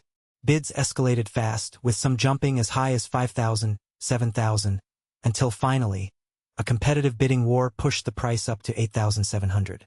The crowd watched in awe as the item exchanged hands. The seller, overjoyed with his winnings, realized that today's haul exceeded anything he'd ever imagined earning, more wealth than he'd accumulated in his entire life. His hand, once numb and unresponsive, was now regaining sensation, and a newfound heat spread through his limbs, an indication of healed injuries and restored vitality. With this victory secured, he understood that passing through the forest would now be easier. The other players had become fully equipped, prepared, and eager to push forward. The threat posed by earlier spiders had long been eliminated now, replaced by more dangerous adversaries, mainly serpents and other monsters. He and his team had begun gathering valuable items from these arachnid foes, systematically clearing the area. As they moved deeper, the time was nearing 5 o'clock in the morning. Yet they persisted, hunting until exhaustion overcame them all. It was then that Lin Chi, an essential member of the group, raised a critical question. What was that strange, ominous presence ahead? Suddenly, they discovered Evelyn's crown, confirming that they had finally located the intended artifact. Recognizing the significance of the find, the crowd understood that this was the place where the most coveted item had been auctioned. Before anyone could react, Evelyn herself had already launched herself into the fray, striking swiftly and immobilizing all members of her rival guild. Her attack was quick, decisive, and shrouded in deadly precision. The next morning, our protagonist awoke with a sense of awe. Reflecting on the encounter, he admired Evelyn's courage in daring to face her enemies directly. Her mastery of controlling groups and his admiration grew. Her skills in crowd manipulation could teach him much. Eager to improve, he decided to purchase a new item that, just yesterday, had cost 1,000 gold coins, but today was valued at double that amount. He was undeterred by the price increase, simply acquiring it before it could rise further. Using this item, he activated it against his leader, gaining her unique ability. However, he knew that to fully utilize this power, he would need silk webs, material that was essential for casting her skill effectively. He summoned his friends, and together they prepared for battle. 10 minutes later, they found themselves at a crossroads, either heading toward the city or venturing into the mountain of beasts. Considering his current status and objectives, he chose to explore the mountain, sensing its potential for gaining rare and powerful creatures. The region was vast beyond expectations, so he dispatched his summoned creatures to scout while he did the same. As they explored, they encountered numerous different species of monsters, some familiar, others strange and new. His goal was to find unique recruits, monsters that could bolster his team. Unfortunately, none of the new species seemed promising enough for recruitment. Their exploration led them to the entrance of what was known as the Chaos Funeral Hill, a dangerous area marked with a warning. No one should inquire about the Headless One. The system indicated it was a level 20 zone, yet our hero, now at level 11, was no longer protected by beginner safeguards. As he approached, a hand suddenly erupted from the ground, followed by a massive, terrifying creature of level 24, which he recognized as far too powerful for him. Realizing his limitations, he quickly conjured a skeleton spell to distract the beast. The creature responded aggressively, inflicting heavy damage on him, and he desperately tried to flee. Just then, he noticed an area of effect attack causing destruction, an attack he could utilize to his advantage if he managed to lure the monster away. While attempting to escape, the entire group was encircled. He made a split-second decision to attract one of the monsters himself so his allies could retreat. As he prepared his plan, he recalled the spider's new ability, using a web attack to summon only one creature to him. It seemed absurd that a monster would emerge from his own abdomen, yet he was willing to try anything at that point. 10 minutes later, the spider summoned a new creature that accepted his contract, and its level was reduced to level 11. This meant it could attack with a broader area and also lower the defenses of enemies, making it a valuable ally. Over the subsequent 15 minutes, he managed to capture a second monster, and now had a small squad of 5 beings under his command. Among his objectives was a mission to oust a creature named the King from a specific region and take control of the territory. He considered locations that were difficult for other players to reach, ultimately deciding the mountain summit, believing it to be an ideal site. When he arrived, however, he was confronted by the King of Beasts, a formidable tiger ruler. Despite the confidence of his team, he was struck twice by the tiger's crushing claws, each attack causing over 300 points of damage. He recognized that he alone could not withstand such assaults and called his companions to assist. The fight was intense, and the beast's venomous attacks prolonged the battle. It took him nearly 40 minutes to bring the creature down, finally dealing the decisive blow. The system presented him with a choice: to kill the beast and receive standard rewards, or to expel it from the territory and claim ownership of the land.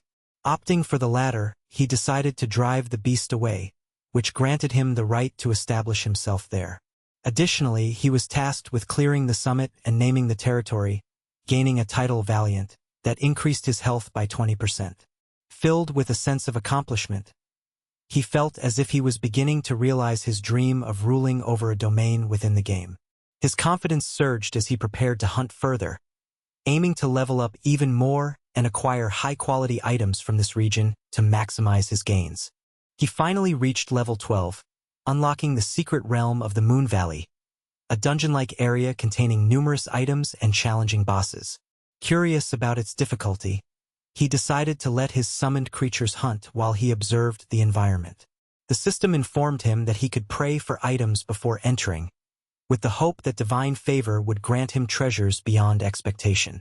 He understood that the first explorer of any realm received 5 times the usual rewards, and he could offer specific items to the system for similar or enhanced benefits.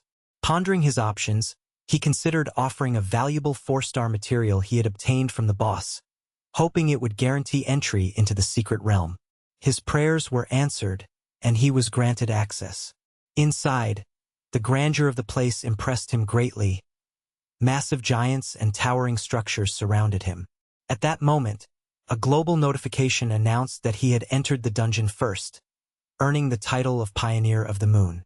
The dungeon was open from late evening until dawn, attracting numerous players eager to witness his achievement. Though he was annoyed by the attention, he acknowledged that the title provided a 10% boost in strength, which was beneficial. Suddenly, he was ambushed by several green moon wolves. Excited, he jumped into melee, eager to gather materials and test his new strength. His power, far exceeding a level 12 opponent, made the fight effortless. As the first explorer, he received 5-fold rewards for each defeated monster, which fueled his desire to farm intensively. Within an hour, he had already leveled up further and collected more than 1,000 materials of various kinds. The system's list of collected items was extensive, though he didn't bother reading it all. His critical chance now stood at a notable 23%. Throughout all these adventures, he continued to adapt, learn, and grow stronger, meticulously expanding his territory, collecting rare items, and mastering new abilities. His journey was far from over, and each step brought him closer to becoming a true legend within this vast, dangerous universe. In the rapidly evolving world of virtual realities and immersive gaming, a young man found himself deeply immersed in a mysterious quest. His current objective was to uncover an ancient heart and a relic fragment, relics that promised great power and significance within the game's expansive universe. These items, legendary in their rarity, represented not only a challenge but also a key to unlocking new potentials. The young adventurer was aware that acquiring these artifacts was crucial, as they held the promise of advancing his character's strength and standing among the virtual elite. Time was of the essence. The young player understood that he was nearing the final stage, confronting the formidable boss that guarded these coveted items. Rising from his seat, he prepared himself mentally and physically. The boss, a creature with a mere 6,000 health points, seemed insignificant at first glance. Yet the young man knew that underestimating such an opponent could be disastrous. His experience told him that even the smallest foe could conceal deadly secrets. Without hesitation, he summoned his courage and faced the boss. The fight was swift and decisive, his weapon slicing through the creature's defenses with ease. The boss's health depleted rapidly, and within moments, the battle concluded. Victory was his, and as a reward, he collected more than 35 star fragments, items of extraordinary value and rarity that many players spent hours or even days to acquire. News of his swift triumph soon spread through the virtual realm, and he was celebrated by the community as the one who defeated that realm in not more than 5 minutes. Buoyed by his success, the young gamer decided to capitalize on his winnings. He traded his newly acquired fragments for prestigious items that boosted his legion's power. One such item enhanced the number of subordinates he could command, expanding his roster from a handful to 10 loyal followers. Furthermore, he gained the ability to delegate leadership to one among them, a strategic move that would strengthen his authority and influence within the game. His army grew rapidly, and with the increasing number of creatures he encountered in the surrounding forest, hunting became an ever more daunting task. The creatures, once manageable, now multiplied in numbers, making it nearly impossible to venture out safely. Before logging out, the player meticulously assigned a specific mission aimed at retrieving a vital item that he needed to progress further, an item crucial to his overarching strategy. In his room, surrounded by screens and virtual interfaces, he felt an unexplainable happiness. The perpetual flow of in-game earnings made him feel as though he was living a fantasy, a dream come true. He was also contemplating real-world plans. With the earnings from his gaming exploits, he envisioned purchasing a house, something more permanent than a virtual castle or an apartment. His eye was on a modest, medium-sized apartment located near the city center, at a price that he believed was within his reach. The idea of establishing a tangible lifestyle separate from his digital achievements filled him with anticipation. Meanwhile, elsewhere in the country, specifically within the premises of the National Security Agency, the atmosphere was tense and serious. A member of an elite operations squad sat in a well-secured room, deep in thought. The question was posed to him. Was it strange to assemble an entire team solely for a game? The man, known as Ling Ai, responded thoughtfully. He explained that the government, even the military, was increasingly involved in this virtual phenomenon because a deeper, more complex reality was suspected behind the game's surface. Ling Ai speculated that there was something far greater hidden behind the immediate gameplay, something that required careful analysis. His assessment was that the game was more than entertainment. It was an avenue for infiltration, influence, or perhaps the unlocking of clandestine agendas. When asked about the specific problem they faced, Ling Ai elaborated that their team was still bogged down in a hazardous, poisonous forest within the game, a zone infested with dangerous creatures and traps. It was a treacherous environment and progress was slow. He shared information about a particular individual, an important figure they needed to persuade or convert into an ally. This person held sway over critical in-game resources and wielded influence that could tip the balance of powers within the virtual universe. Their plan was to turn this individual into a valuable collaborator, someone who could help them uncover hidden truths. The following day, our young hero, despite being confined to a wheelchair due to injuries sustained in previous battles, went out to purchase the apartment he had set his sights on. The seller greeted him politely and inquired about his intentions. He confidently stated he was there to buy a medium-sized apartment, unaware that some observers, likely potential rivals or spies, were watching him from behind the scenes. These watchers, a group of clandestine operatives, had been alerted earlier, and Ling Ai had warned everyone to be prepared for any eventuality. During the apartment viewing, a real estate secretary led him through the available units, emphasizing that he should purchase immediately if he liked the place. She assured him there was no hesitation needed, hinting at the apartment's excellent value and quality. However, a young woman with pink hair suddenly appeared amidst the scene. She interrupted the deal, warning potential buyers directly that the apartment was fraught with severe problems. She explained that the property was plagued by structural and safety issues, rendering it undesirable and risky to purchase. Her voice was firm, and she made it clear that buying such a place would be akin to risking years of hard work and savings for a defective product. The crowd started to murmur, uncertainty spreading among prospective buyers. The seller responded swiftly by calling security guards, attempting to remove the outspoken young woman. She, however, refused to back down. She claimed to have proof of the apartment's defects and warned that once payment was completed, retrieving money would be impossible. Her words struck a chord, and the security guards approached to enforce her removal. But she stood her ground, requesting someone to help her stand against their force. Inside the scene, the young man watched silently, unable to intervene directly. The buzz of the crowd grew louder, many recording the confrontation. Sensing that this moment was about to become legendary, the girl called out for assistance, asserting she had come to save others from falling into a trap. Her courage galvanized some onlookers, and in a surprising move, the young man reached out, grabbing one of the guards and urging him to cease bothering the girl. His voice was calm but firm, determined to defuse the situation. The guard, aggressive and intent on domination, tried to kick him, but the young man, now revealed to possess extraordinary reflexes, dodged effortlessly. He retaliated with a swift kick, striking the officer in the ribs and destabilizing him. Suddenly, another individual emerged wielding a baton, a threatening figure aiming to escalate the conflict. Without hesitation, the young man used his wheelchair as a shield, blocking the baton's strike with a well-placed elbow and knocking the attacker back. The scene was chaotic, yet he remained composed and in control. The police guards, seeing the rising violence, attempted to forcibly remove the girl, pushing her roughly. She struggled and called out for help, her voice desperate yet determined. As the scene unfolded, it was evident that several bystanders were filming the commotion, anticipating that footage of such a dramatic confrontation would go viral. The girl urged the crowd to stop recording and to come to her aid, asserting that she was there to rescue everyone from an injustice. Meanwhile, the young man confronted the officer attempting to intimidate her, instructing him to cease his harassment.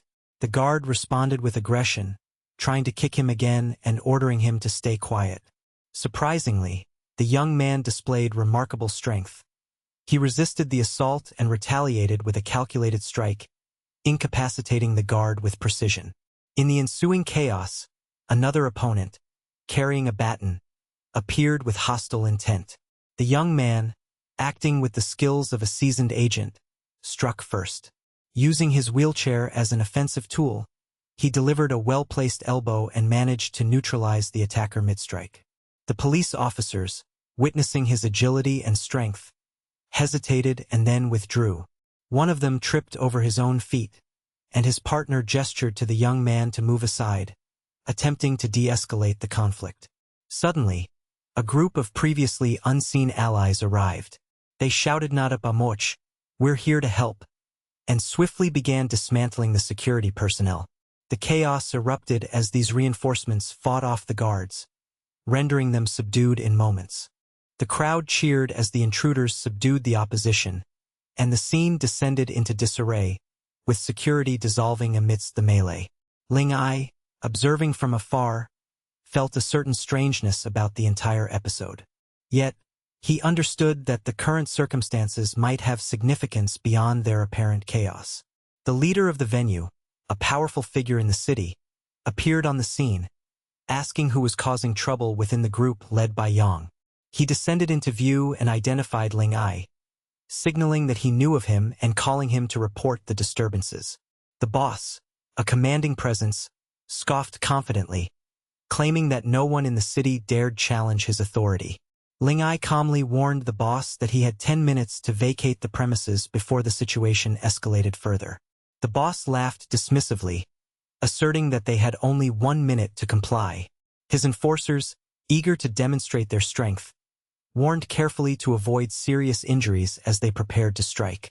Without hesitation, one of them launched a lightning-fast punch, an impossible move reminiscent of a scene from a kinetic action film. Ling Ai, trained as a secret agent, dodged effortlessly, retaliating with a precise kick to the attacker's ribs.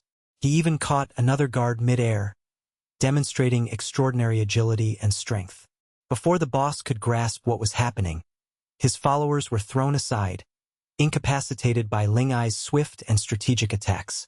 The leader turned to the boss, questioning his perspective on the unfolding events. The boss, unfazed, offered to pay compensation for the damages inflicted. Still, Ling Ai's eyes narrowed, and he delivered a pointed remark. They had offended a young master, a figure whose influence could not be ignored, and they would have to pay dearly. The intrigue deepened as rumors floated among the crowd. Speculation arose that the man in the wheelchair was an heir to a powerful family, a prodigal descendant of wealth and influence. A young woman among the witnesses dismissed this, asserting that it was improbable given his presence at the property to buy an apartment. Ling Ai, carefully orchestrating the narrative, used this rumor to obscure the real situation. He whispered that the young master had rejoined the familia, hinting at renewed alliances and hidden agendas. The young man, ever strategic, chose to continue playing along, feigning disinterest while gathering information and assessing the opponents around him. His resolve to uncover the truth propelled him further into the complex web of intrigue, where deception and loyalty intertwined, shaping the fate of all involved. Once upon a time, amid the vast and unpredictable chaos of a virtual universe, a young man found himself embarking on a journey that would forever alter his fate and challenge his understanding of both the game and reality itself. He had been living an ordinary life, content with the mundane rhythm of daily routines and the simple dream of one day purchasing a modest home to settle down in. His plans were modest, perhaps a small apartment, affordable and cozy, where he could enjoy peace and quiet away from the chaos of the world. But as he navigated the complex web of life's uncertainties, a series of extraordinary events drew him into a realm far beyond his initial expectations. It all began with a seemingly routine maneuver. Wanting a change of pace, he decided to venture into a new zone within the game, a place known for its lively real estate activities, bustling markets, and the constant flux of characters seeking shelter and stability. Sitting comfortably in front of his screen, he aimed to find a suitable property, browsing listings for homes that matched his modest aspirations. The virtual world responded as he hoped. Opportunities appeared readily, and within minutes, he was close to making a purchase. However, this seemingly simple transaction was soon interrupted by the intrusion of authority figures from the real world, law enforcement officers who appeared unexpectedly at his door. Only minutes after he had contemplated acquiring his new residence, they arrived, their presence stiff and determined. An agent of the law, with a stern expression and a commanding stance, informed him that his endeavors had attracted unwanted attention. The nature of the property he sought, and perhaps the underlying motives driving these transactions, had been flagged as problematic, prompting an investigation. The young man, taken aback, found himself confronted with the reality that his digital pursuit was now intertwined with real-world legal concerns. In the aftermath of these tense moments, the authorities confirmed that the matter had been resolved, an assurance that brought only partial relief. Nonetheless, he felt the lingering weight of uncertainty pressing down upon him. With a sense of cautious gratitude, he turned his attention back to the game, recognizing that this incident might be an echo of a larger, more intricate puzzle. It was then that he was approached by a figure, a young man dressed casually but carrying an air of importance. This newcomer nodded politely and explained the need for a private, untroubled space to converse. The young man, whose demeanor betrayed experience and perhaps some hidden knowledge, suggested finding a quiet place where they could speak freely without prying eyes. Recognizing the importance of discretion in the current situation, he agreed, sensing that faith in this stranger might prove vital. As they moved into a more secluded setting, a nearby restaurant, the conversation shifted to a clearer focus. The young man made it known that their discussion was connected to a broader game, one that was not merely about leisure but woven into complex networks involving powerful factions and clandestine operations. The young man's expression grew serious as he hinted at connections that stretched beyond the virtual realm, suggesting that the game's influence reached into military corridors and entire countries. The implications were staggering. What had seemed like a simple pursuit of digital assets now appeared entangled with international affairs, secret interests, and high-stakes espionage. He explained that the game's methodologies could be relatively safe, yet the financial accounts tied to them were perilous. The danger was real, and exposure could spell disaster on a scale far exceeding a mere game. The young man's companion, who had introduced himself as Lin Hai, elaborated that his team had been trapped in a perilous swamp, a notorious virtual area called the Serpent's Marsh. Several individuals, including key members of his squad, were stranded there, their survival hanging by a slender thread. Desperation drove Lin Hai to seek outside help, and he offered a peculiar proposition. In exchange for assistance, he could provide the young man with a special bank card. Using this card, he could purchase a home through one of the largest real estate agencies within the game, a task that would grant him a significant discount of nearly 30%.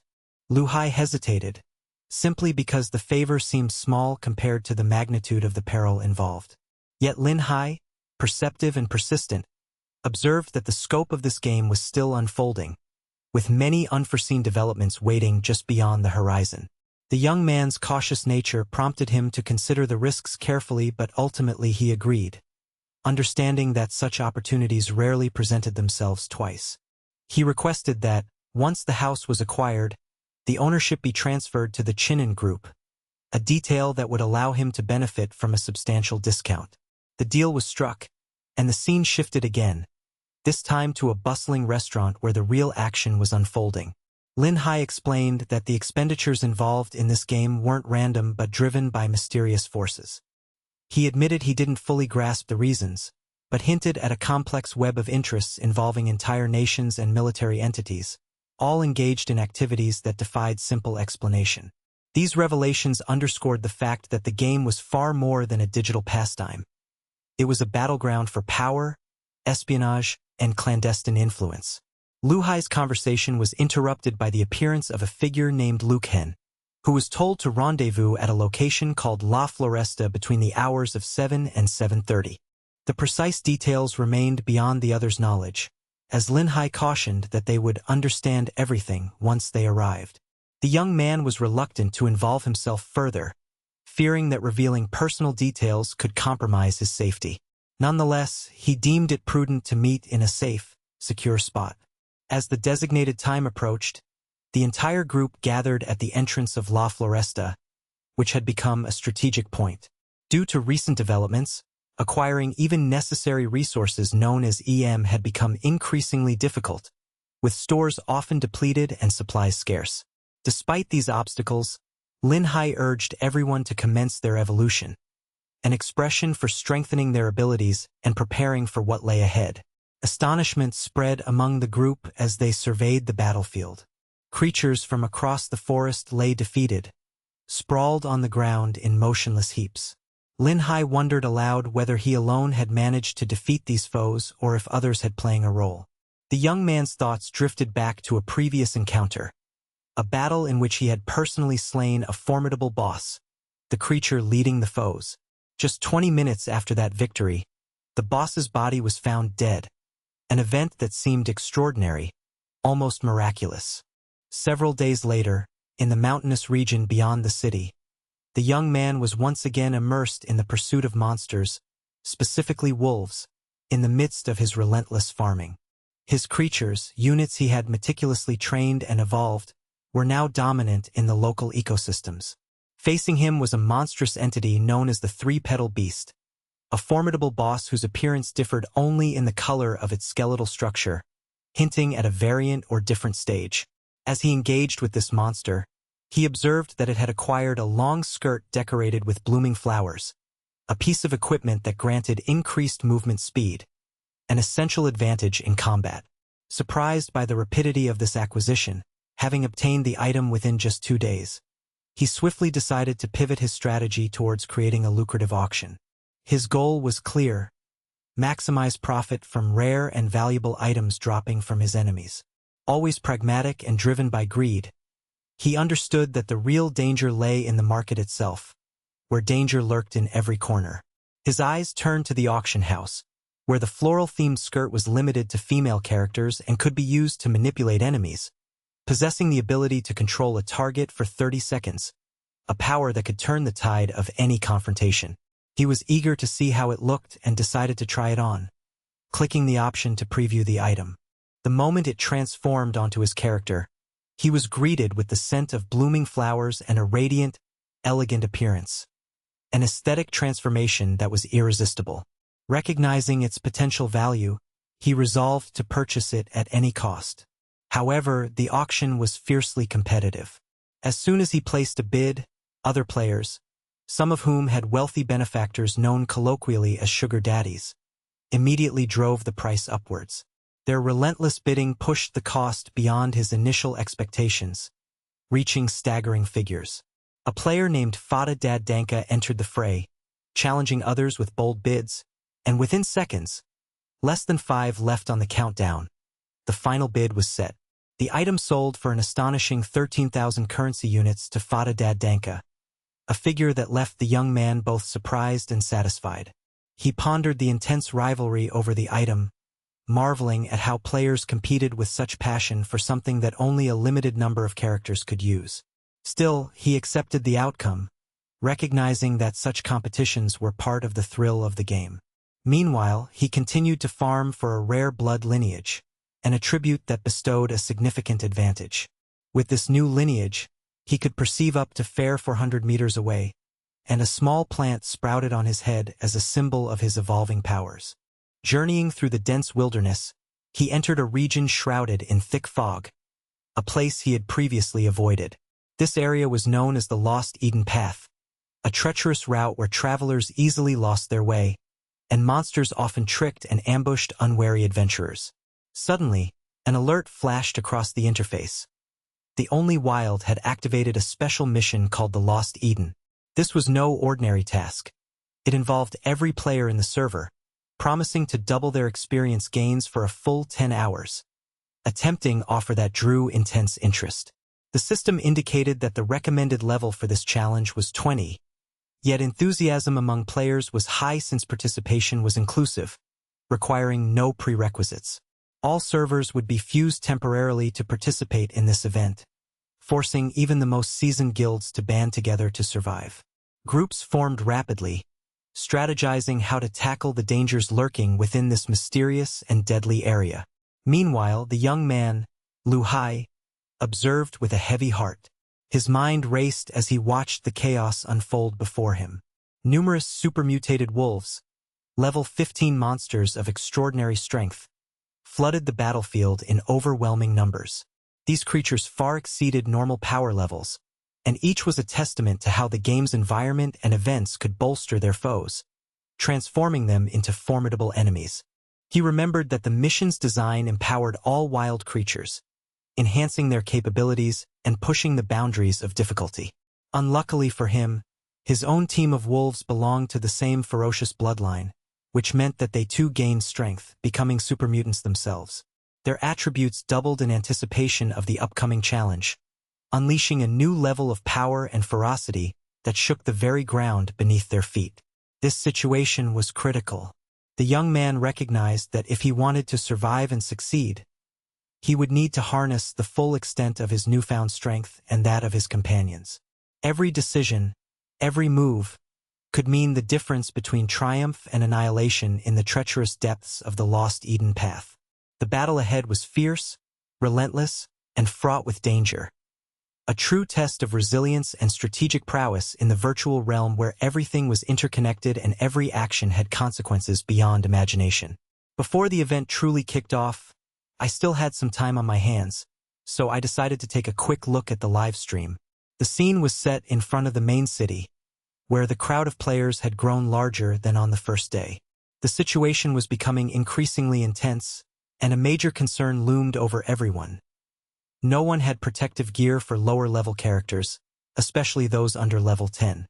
Amid the chaos, there was one individual who seemed to stand apart from the crowd.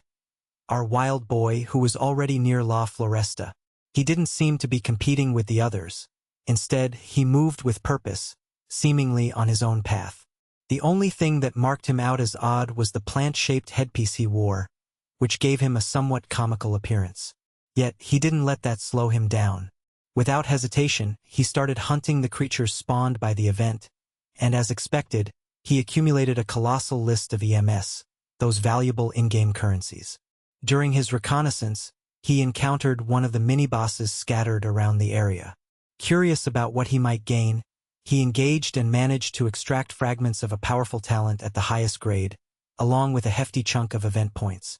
Naturally, his eyes gleamed at the green items he snagged. The first was a claw, the second a ring that significantly increased critical hit chances, and other valuable gear. Given that they were in the midst of the event, he promptly equipped his new gear, knowing well that now was not the time to sell or trade. His bloodline grants him an even higher chance of landing critical hits, amplifying his combat capabilities. When he examined the shop, he was surprised to see that the prices for items had surged dramatically. The reason was clear. Players were rapidly gearing up as the event progressed. With their newfound strength, players were making roughly $2,000 every 5 minutes by selling valuable items. This influx of wealth was motivating more to join the fray, eager to earn quick profits and gain an edge in the unfolding chaos. Meanwhile, other players advanced through La Floresta, scanning the environment for creatures to hunt. As they pressed onward, they noticed a mysterious fog approaching from a distant direction. They paused, pondering whether that fog signaled danger or opportunity. The server's notification clarified that only the wild boy had ventured into a more advanced region. Since the fog's density had increased, they speculated he might be in trouble. Many thought it was reckless for him to go alone on such a dangerous quest, fearing he would soon fall. Yet, others saw this as a chance to track him down, hoping to farm the monsters in that area themselves. Luen, the wild player, had found one of the pillars that needed destruction. He turned to his zombie companion and ordered her to attack the pillar. She leaped forward eagerly. At that moment, a level 20 boss appeared, and with 2 swift strikes, it dealt more than 2,500 damage. Recognizing the threat, Luen instructed his minions to keep their distance, knowing they would be obliterated with a single blow if caught. The boss's venom inflicted an additional 600 damage per second, but its health pool was staggering, 100,000 hit points. Recent encounters had been relatively straightforward, which allowed him to accumulate a vast amount of resources and gear. Feeling confident, he decided to use his accumulated items. He unleashed all his webs, crafted during previous battles, and consumed potions to bolster his summoned creatures. Naturally, these creatures took hits and nearly perished, but he persisted. An hour slipped by, and the boss remained alive. Luen found himself running out of usable items, a feeling of pressure mounting. Outside the chaos, other players wrestled with the increasing threat of the fog and the formidable monsters within it. The longer they stayed in the fog, the weaker they became. Realizing this, everyone knew they had to find a solution quickly. The wild player, dubbed the first to succeed, had managed to destroy the pillar of that particular area. As he rested momentarily, the game's system calculated his rewards. It had cost him everything he had gained so far, his accumulated resources, gear, and perhaps some luck. Yet, he was confident that the payoff would be worth it. He was presented with a choice. He could either summon a creature akin to the boss he had just defeated or obtain a pet resembling a little wolf. The latter, however, was not just a simple companion. Once matured, it would transform into a formidable ally. The decision weighed heavily on him. Creating a loyal partner to stand by his side seemed the smarter move. Luen was familiar with the territory, knowing he had the area under control. He considered that raising a creature to always accompany him might be the best investment. So, he chose the wolf, which he affectionately named Pacifier, and lifted it in his arms, reminiscent of a lion king with his cub. He then began inspecting his stats. Naturally, his creature was weak out of the box with modest attributes. The event had 8 pillars in total, and now only 7 remained standing. He called upon his wolves to continue their march forward while he watched the other players regroup and strategize. They were trying to organize an assault on the remaining monsters, gradually clearing the lunar creatures that had appeared. Despite slow progress, they finally managed to eliminate all the lunar beasties. Yet, When the last wild player activated another pillar, the fog's intensity surged once more. They realized that he had rapidly advanced further, and there was no way to catch up with him. Just then, a gigantic portal manifested in the sky, and all nearby players were gathered and teleported to the same location in unison. The guild dynasty was also preparing to participate, but instead of wasting time hunting weak creatures, they intended to target the main boss directly. They received a message informing them that the wild player had already destroyed the second pillar, leaving only 6 more to go. Frustrated but determined, the guild members hurried their preparations, eager to catch up with the elusive individual. Rumors spread that he might have obtained a new pet, a small bird, suggesting he was collecting animals, perhaps to strengthen his team. Luen, however, faced a new problem. He no longer had any potions, and none were available for purchase in the game's shop. He heard shouting from other players warning about a werewolf seen nearby.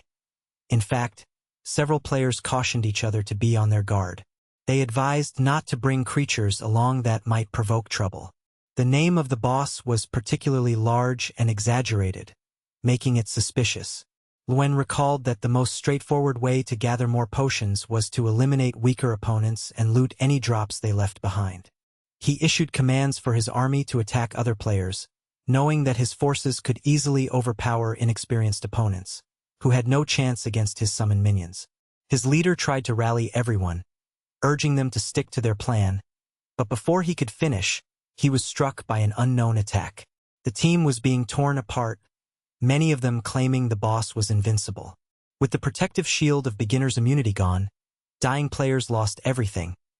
Items dropped by their characters and gear, including potions, both for their use and for sale or loot. All items, including consumables, became lootable by his creatures, enabling him to gather all resources. The only concern for Luen was that he was starting to be overtaken by other players. Meanwhile, to the south, a different group was confronting one of the boss monsters.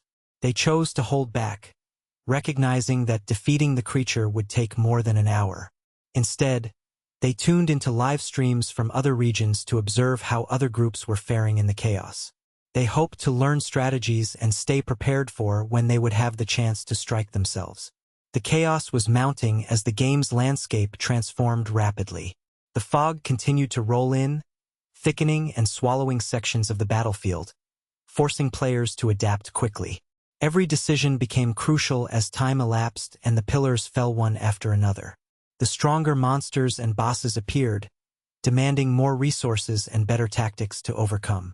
The urgency fueled chaos across the entire event zone, players pushing their limits in a bid to outdo each other and claim the ultimate rewards.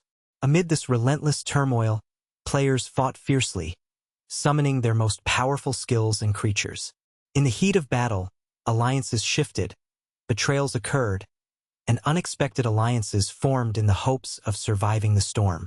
Each victory was hard-won, each defeat devastating, and the outcome was uncertain until the very last moment.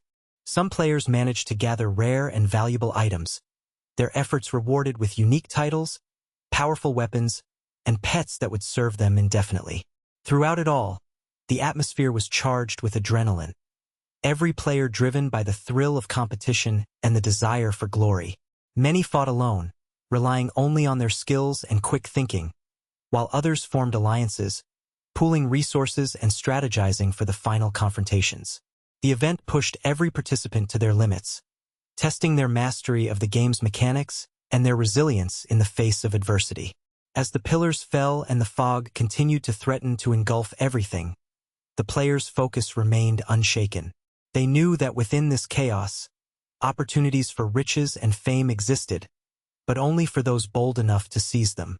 Every move could turn the tide, and victory or defeat hung in the balance. The stakes had never been higher, and the game was far from over. Luen, immersed deeply in the chaos of the ongoing battle, had anticipated that defeating the first boss would take a significant amount of time. His plan was to explore the distant southern regions of the map, where he believed the initial confrontation would occur. To the north, there was a towering creature, an ogre with 4 formidable arms, standing guard over its domain. To the east, a majestic beast with twisted horns roamed. Luwin understood precisely which creatures he could safely attack without risking interference or failure. With unwavering focus, he summoned his party for a swift cleanup mission, intending to clear the area of threats before engaging the main adversary. As soon as his team arrived, Luwin activated a special ability, the Trap of the Spider, to catch nearby enemies. His initial thought was to use this skill against the boss, but instead, he saw a young player rushing ahead, attacking other opponents. Curious, the surrounding players looked on, confused about this mysterious newcomer making his way toward their fight. Their curiosity quickly turned into surprise as the unfamiliar character easily eliminated opponents who tried to block his path, leaving no room for retaliation. Within just 8 minutes, he had taken down all the players who were battling the crab boss, an enemy known for its resilience and brute strength, aiming to steal a kill that was nearly finished. The players had been weakened, their health bar extremely low, which allowed Luwin to slay the beast in barely 5 minutes. His focus now shifted westward, where another group was facing yet another formidable boss. Vehicles of chaos continued to roll in. Mercenaries and adventurers appeared suddenly, eager to claim their share of glory. One of them, a less experienced warrior, managed to observe the ongoing skirmish, and each time he succeeded in slaying a boss, a new pet emerged from its corpse. Soon, Luwin found himself surrounded by a jaunty collection of creatures, each seemingly unique and crafted for battle. His system congratulated him for acquiring all the puppies, identifying him as a player who'd gathered the complete set of companion pets available in this event. As a reward for completing this collection, the game issued a limited-time quest that could only be activated under such circumstances. The task required him to sacrifice some of his existing creatures to unlock an even more powerful one. Curious about the options, Luwin examined the choices offered, and his eyes widened in astonishment when he saw an option he had not expected.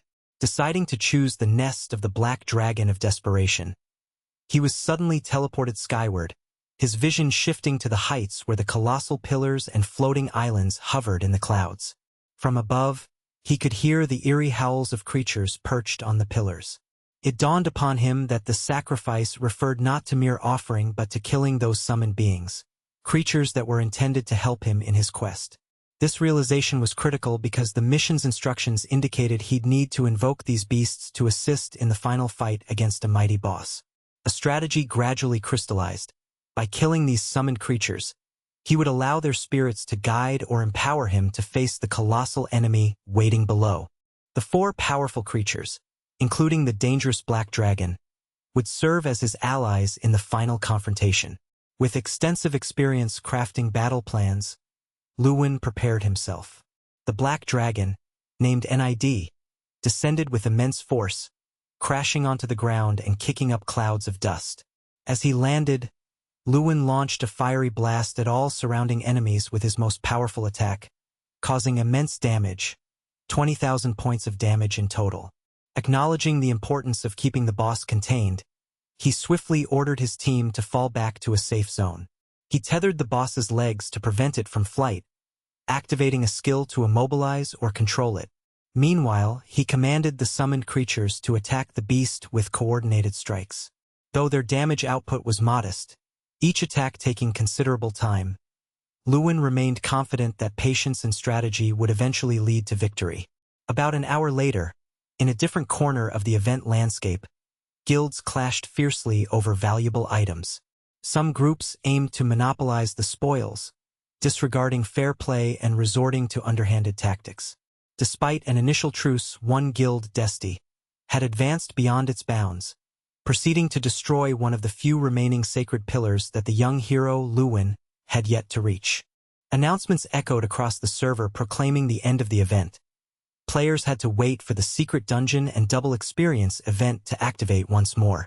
Unrest simmered within the community, especially after news spread that Desti had broken their agreement and killed the boss on their own, blatantly violating the established rules.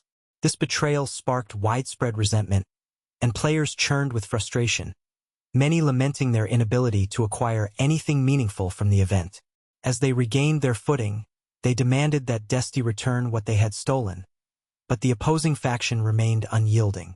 The server system soon transported everyone back to the central hub, leaving many players disillusioned.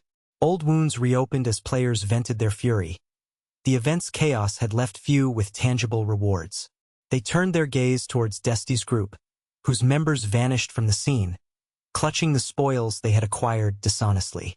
The leader of that guild remained unaware of the full scope of the secret mission that tied their progress to an arcane story, one that imprisoned players within the game until a specific task within the hidden confines was complete. Meanwhile, outside the main battleground, Lewin was still engaged in the legendary quest, but his focus shifted to the colossal dragon he now faced. Outside the confines of the game, the chaos spilled into the real world. Players around each other were fighting tooth and nail, their skirmishes erupting into full-scale chaos as chaos and confusion reigned. Several fighters noticed onlookers attempting to steal from the divine beast, igniting a new wave of conflict. More players, driven by greed and the desire for glory, joined the fray, aiming to eliminate members of the opposing guilds who held the coveted item. Their objective was clear: kill those who had claimed the item and snatch it for their own teams. Simultaneously, Lewin finished the legendary quest, obtaining the blood of a dragon, a rare and powerful artifact. The acquisition unlocked a secret quest called Divine Blood of the Demon Seed, which promised a path toward ultimate power. The process to claim this divine artifact involved selecting 4 of the strongest creatures in the game, each representing an element of power. Lewin already possessed a mighty dragon, and now he needed to gather 4 other wicked beings of the most formidable nature, along with completing a series of dungeon challenges. These included obtaining rare materials and defeating mighty bosses, all in a bid to extract both divine and demonic blood. Understanding the gravity of this quest, Lewin was struck by the peril involved. He recognized that this task would not be simple, nor would it be quick. It was estimated to take about a century to complete, considering the difficulty and the number of high-level encounters involved. Completing this mission would mark the culmination of the Lost Eden event, but it also meant that he would be transported out of the secret realm, leaving behind the chaos and battles he had just left behind. As he watched the chaos unfold beneath him, the frantic fighting, the chaos of the players, the destruction of vital structures, Lewin contemplated the origins of the tumult. He wondered what all this turmoil was truly driven by and what force had set everything into motion. Recognizing the monumental scale of the conflict, he understood that the entire event was a carefully orchestrated series of challenges that pushed players to their limits, testing not only their strength but also their strategic ingenuity. Lewin's thoughts drifted to the divine and demonic forces entwined in his quest. His system continually offered hints, but he knew that the true challenge lay ahead. To succeed, he would need to acquire the most dangerous and powerful beings in existence, both friends and enemies alike, each holding a fragment of the ultimate power he sought. The journey to assemble these entities, to forge the ultimate weapon, and to confront the final boss would span worlds and test every ounce of his resolve. He remembered the ritualistic essence of the mission: sacrifices and summoning, strategy and combat, patience and perseverance. The knowledge that he needed to harness the strength of the 4 most potent demonic creatures alongside his mighty dragon kept him vigilant. All these elements, the divine, the demonic, the strategic, and the chaotic, intertwined into a tapestry that promised either ultimate victory or complete destruction. Lewin, aware of the stakes, prepared himself mentally for the arduous path ahead. He knew that every step forward would be fraught with danger, every choice critical, and every battle potentially decisive. As he watched the battlefield below, the fires of conflict blazing in the distance, he understood that this was only the beginning. The real challenge was still to come, and with each passing moment, the horizon drew nearer to the culmination of his quest, the final confrontation with all the forces that sought to shape or shatter his destiny. In the midst of his relentless pursuit, Tarla made a decisive choice to jump straight into action, buoyed by the confidence gained from his previous experience. He believed firmly that he could accomplish his goal within a mere couple of hours. Driven by this conviction, he plunged into the game, his fingers flying over the controller as exhaustion gradually crept into his limbs. Nearly 2 hours later, he found himself completely drained, eager to log off and rest. Sitting comfortably in his home, he was aware that he had accumulated more than 1 million units of in-game currency, a sum that made him eager to surprise his sister, who seldom came home anymore. His thoughts turned to her as he lazily glanced at his phone, noticing that he had received 16 missed calls from her. Concern flickered within him. He quickly dialed her number, prompting her to answer in a distressed tone. Naturally, he inquired about her well-being, about what had happened, and whether she was facing any trouble. She explained that she merely needed to vent her frustrations. The guild they belonged to, Dynasty, was obstructing her team's progress, preventing their evolution and growth. Seeing her troubled, the young man expressed that it would be wonderful if he could lend her some assistance. She reassured him that there was no need to worry, telling him she would rest for now and not to bother herself. Despite her words, he chose to conceal his true intentions, wanting to avoid involving others and putting her at risk. The next day dawned, and he noticed an ominous figure lurking nearby. Aware that his helmet's repute was fragile, he thought that at level 14, with just a few more levels, he could return to his normal state. The game had become an obsession, a realm where magic felt tangible and real. Yes, it was dangerously enchanting. He knew that better than anyone. Something was off. A sudden surge of instinct prompted him to re-enter the game. He began to assign tasks to his characters and initiate the evolution process, aiming to make things more challenging for the Dynasty Guild because he wanted to help his sister. He reached out to the Linhai Guild, seeking help to locate the problematic group. The guild master was cooperative and agreed to aid him, on the condition that he sold them some valuable items afterward. Within minutes, our young hero was dispatching the entire Dynasty Guild in the region, methodically wiping out their members. His only desire was to get closer to his sister, and for that, he knew he would need to take on a human form. This thought reminded him of a trick. Each time he defeated 1,000 creatures in the shopping mall, a skin appearance was unlocked, allowing him to resemble those beings. Perhaps, if he defeated enough humans, he could acquire a similar ability. Soon, the lives of all the guild members turned into a living nightmare. For 10 hours, they remained trapped inside the city, unable to escape, as he continued slaughtering their members relentlessly. Frustrated, he decided to call his sister, asking her how her day had unfolded. She confided that it was quite difficult because a persistent group was bothering her. To help her, he asked her to give him her nickname, explaining he knew a very powerful friend who could assist her. She wanted to know where he had met such a strong ally. He assured her it was unnecessary to worry over the details. The important thing was that this friend was immensely powerful. She trusted her brother's promise, knowing he would do everything in his power to help her. To keep his identity hidden, he provided a pseudonym. Her nickname was something he remembered clearly, a name that only someone who loved her deeply would recognize as belonging to her. He introduced himself as a friend of Luken, inquired about her difficulties, and observed her babbling enthusiasm over the person she adored. She explained that the Dynasty Guild was monopolizing a particular quest that they urgently needed to complete. She knew which monster was involved, where the boss was located, and he listened intently, understanding that he would soon find his target. He announced that he would locate the creature shortly, as he had a task to finish. Without hesitation, he dashed off to eliminate the entire opposing guild in the region. The Dynasty members were engaged in battling the boss, trying desperately to fend him off, until, suddenly, they were startled by someone. Desperately, someone tried to approach him but was intercepted before they could cause trouble. Our hero pushed through everyone in his path, on the verge of completing his objective. The boss creature had no chance. It was defeated swiftly, leaving behind a handful of potions. Unexpectedly, his device buzzed and displayed an email containing a video. Curiosity took hold, and he decided to watch it. The footage was from his sister, showcasing her in the game environment. She looked quite presentable, and he appreciated that she took her avatar seriously. The video revealed that the members of Dynasty had been defeated, He no longer needed to worry about them. But the scene abruptly shifted. He saw a trap. A girl dressed in purple confronted her, commanding that if she wanted to complete the mission, she would have to kneel and beg. Before she could say anything, the girl lashed her with a whip-like weapon.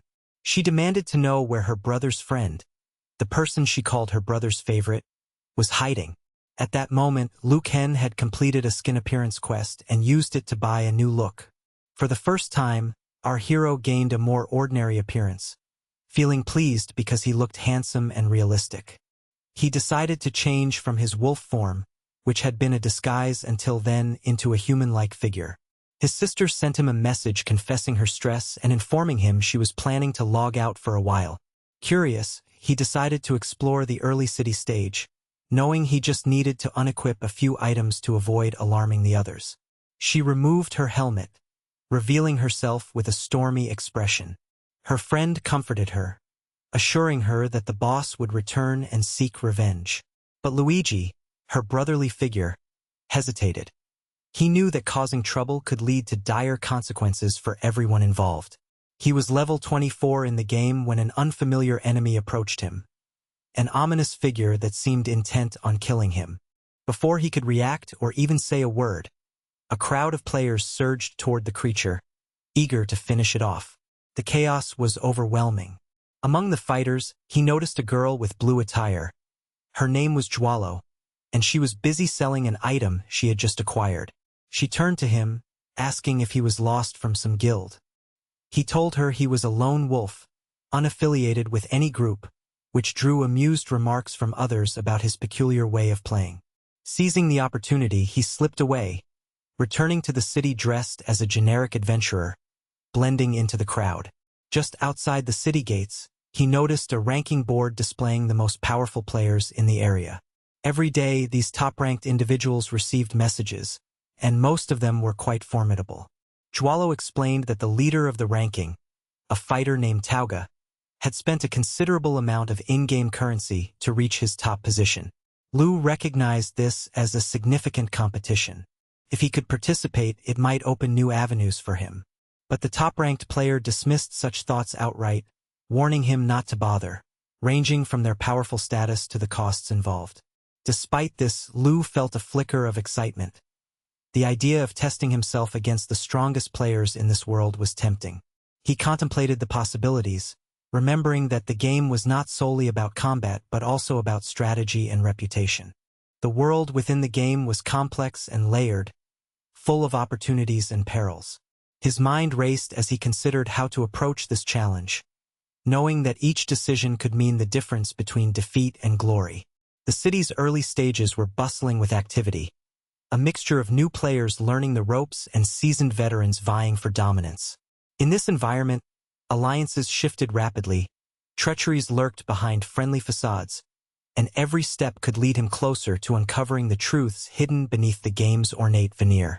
Once, there existed only a single player capable of conquering that formidable challenge, a feat that many considered nearly impossible. When asked about his identity, the man simply responded that he was, without doubt, the sole wild card in the game, the only one who dared to venture alone into the most dangerous depths.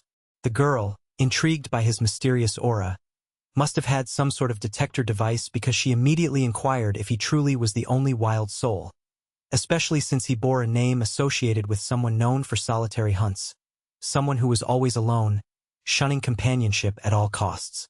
His nervous demeanor confirmed that he was, indeed, a lone wolf. Yet, he insisted he was not. His friends, sensing the tension, urged him to cease their chatter and focus on advancing. The girl, dressed in blue, was named Lingnu, and she was making a bold decision, abandoning her acting career to create a guild within the game universe. Meanwhile, our young protagonist simply stood there, lost in thought, reflecting on the scene before him. It was no surprise to him that she looked so stunning. She had that aura of confidence mixed with a hint of danger, an allure that captivated many. The city of beginners was buzzing with activity, alive with energy and anticipation, and he found himself utterly fascinated by its architecture. Suddenly, a rough-looking man collided with him, brusquely telling him to step aside. Without rancor, the young man continued walking, only for another to turn and warn him to be cautious of where he was headed. As they moved through the bustling streets, whispers began circulating among the crowd. Speculation grew that the three legendary masters, the renowned teachers, were heading to challenge the legendary Tower of the Immortal once more. Lu, a decision stirring in his mind, thought that perhaps it was a worthwhile endeavor to pursue while his sister was offline. With determination, he headed toward the tower's challenge area. People nearby started mocking him, ridiculing the idea of someone so seemingly useless attempting such a feat. They chuckled, claiming he wouldn't survive more than 20 seconds inside the tower's entrance. Yet, Lu remained unfazed. Stepping forward, he announced his intention to register for the tower's challenge, challenging the doubts of his skeptics. The crowd dismissed him as crazy, urging their focus back on the tournament involving the three great masters. His companions were impressed, and the actress in their group watched with curiosity, eager to see how their young ally would perform. Of the 4 contestants who entered, 3 were swiftly defeated in less than a second, a humiliating and swift loss. Lu, however, chose not to reveal his results. Weilo, a friend, felt a twinge of disappointment, wishing he knew how long Lu had lasted, but Lingnu simply told him to focus on observing the other competitors and learn from their techniques. The white-haired challenger was exuberant, proclaiming that this time he would topple his personal record. Outside, spectators cheered, claiming to know he was exceptionally skilled and could finish the challenge within 15 seconds. As seconds ticked by, 2 minutes elapsed, and the crowd's excitement grew. Astonished that this novice had entered and yet remained inside, they watched eagerly. Lingnu, meanwhile, was clueless about why his time continued to increase. He had already spent over 3 minutes and 11 seconds inside the tower's first level. Suddenly, a strong level 11 boss appeared beside him, but the young fighter effortlessly defeated it, earning 200 copper coins in reward. Minutes later, he was forced to ascend to the next floor. Though annoyed, he didn't realize that he was already within reach of a formidable level 11 boss, an obstacle that he quickly overcame, earning 200 more coins. For minutes into the first stage, he was compelled to move to the next level. Seizing every opportunity, he progressed swiftly through this dangerous treasure trove of riches. The crowd began to grow more anxious, especially as his time on the 3rd level stretched beyond what they had expected. The female spectators couldn't believe how strong he was. 2 minutes and 33 seconds into the challenge, he still remained inside. One by one, the other contestants fell, overwhelmed by the relentless onslaught of monsters and obstacles. Finally, one of the lesser challengers decided that exhaustion had overtaken him. He needed a break or he would meet his demise. Nonetheless, he too succeeded in conquering the 3rd level. Yet, entering the 4th, he was quickly overwhelmed by plant monsters, realizing that the limit of his strength had been reached. The moment he emerged, everyone around praised him, exclaiming that it was no wonder he was considered the number 1 player. A nearby friend commented on how impressive it was for him to reach the 4th level so early, but that was when everyone's attention was drawn elsewhere. The crowd's shouts intensified as they watched the time continue to increase, their excitement mounting with every passing second. They observed that the anonymous player, whose name remained unknown to most, had been inside for 56 seconds on the 5th level. Luke Hen was thoroughly enjoying the spectacle, amused by how each monster rejecting him yielded hundreds of copper coins, an almost guaranteed way to amass wealth. He had been on the 4th level for 4 minutes and was being forced to ascend to the next stage. Outside, the female spectators were awestruck, nearly losing their composure at the sight of such strength. Yen, standing amongst them, was surprised to see the audience going wild over the challenge. Indeed, chaos had erupted, with everyone marveling at the fact that some unknown player had made it to the 5th level. Speculation spread that this individual perhaps was the only wild player, the strongest lone wolf among all. When they tuned into the live broadcast of Ling Chi, the so-called only wild player, he was seen proclaiming that someday, he would attempt to reach higher levels of the tower. Clearly, he was doing this openly, both to boost his reputation and to dispel suspicions that he was the sole wild in existence. Despite that, he planned to stop at the 5th level, considering the staggering amount of wealth he had already accumulated. It was enough, and he decided it was time to leave. As soon as he exited, he was startled to find a gathering of people surrounding him, many cheering and some eager to learn his secrets. An acquaintance from the group expressed amazement at his progress to the 5th level and immediately asked him to reveal his secret techniques. The legendary number 1, however, scoffed at their curiosity, dismissing his team as worthless and demanding that they explain how he managed to cheat his way to such heights. Everyone argued that it was impossible to have advanced so far with weak items and skills, yet Luen simply responded that he owed no obligation to reveal his methods. He warned them that from this point onward, that territory was no longer accessible to them. With that, he turned away, leaving the foolish behind without a word. He approached the staff member tasked with recording guild names, requesting only the reward for his accomplishments, not aiming to form a guild himself. Yet, as he reflected, he began to think that establishing a guild might not be such a bad idea after all. The problem was, he would need at least 4 members to make it viable. Suddenly, he recalled a prior conversation where a group of players had expressed their desire to forge a guild with Lingnu. He quickly contacted the group, inviting them to join his guild, telling them they could leave at any time if they wished.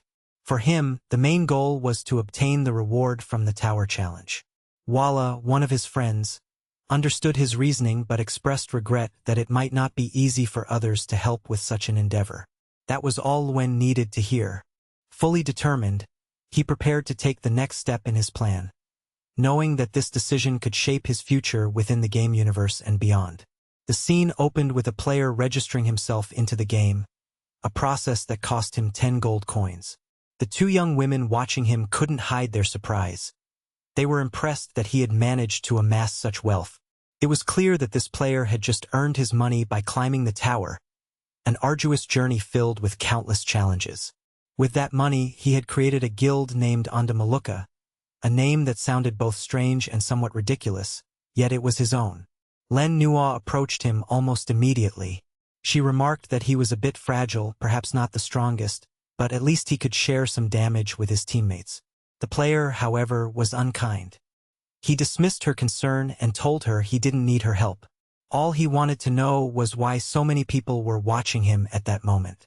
His actions, he explained, were part of a guild challenge, not a solo effort, and everyone was curious about why he was undertaking such a feat alone. Thus, the guild Ondamaluka was born, and within the first few seconds on the initial floor of the tower, their record was set, just 11 seconds. Walua was nervous, uncertain about what the future held, but Len Nuo remained confident and composed. She believed her friend had what it took to succeed. When he reached the first floor, no one could believe his achievement. Someone in his sister's company, a close friend, was commenting that someone was breaking tower records again. Her sister asked if this was the work of one of their own, a wild player perhaps, and the friend answered that no, it was an anonymous player, a lone wolf whose identity was still unknown. The sister was left pondering who this mysterious challenger could be. Meanwhile, their boss entered and issued a stern order to eliminate those causing trouble. The team seemed motivated.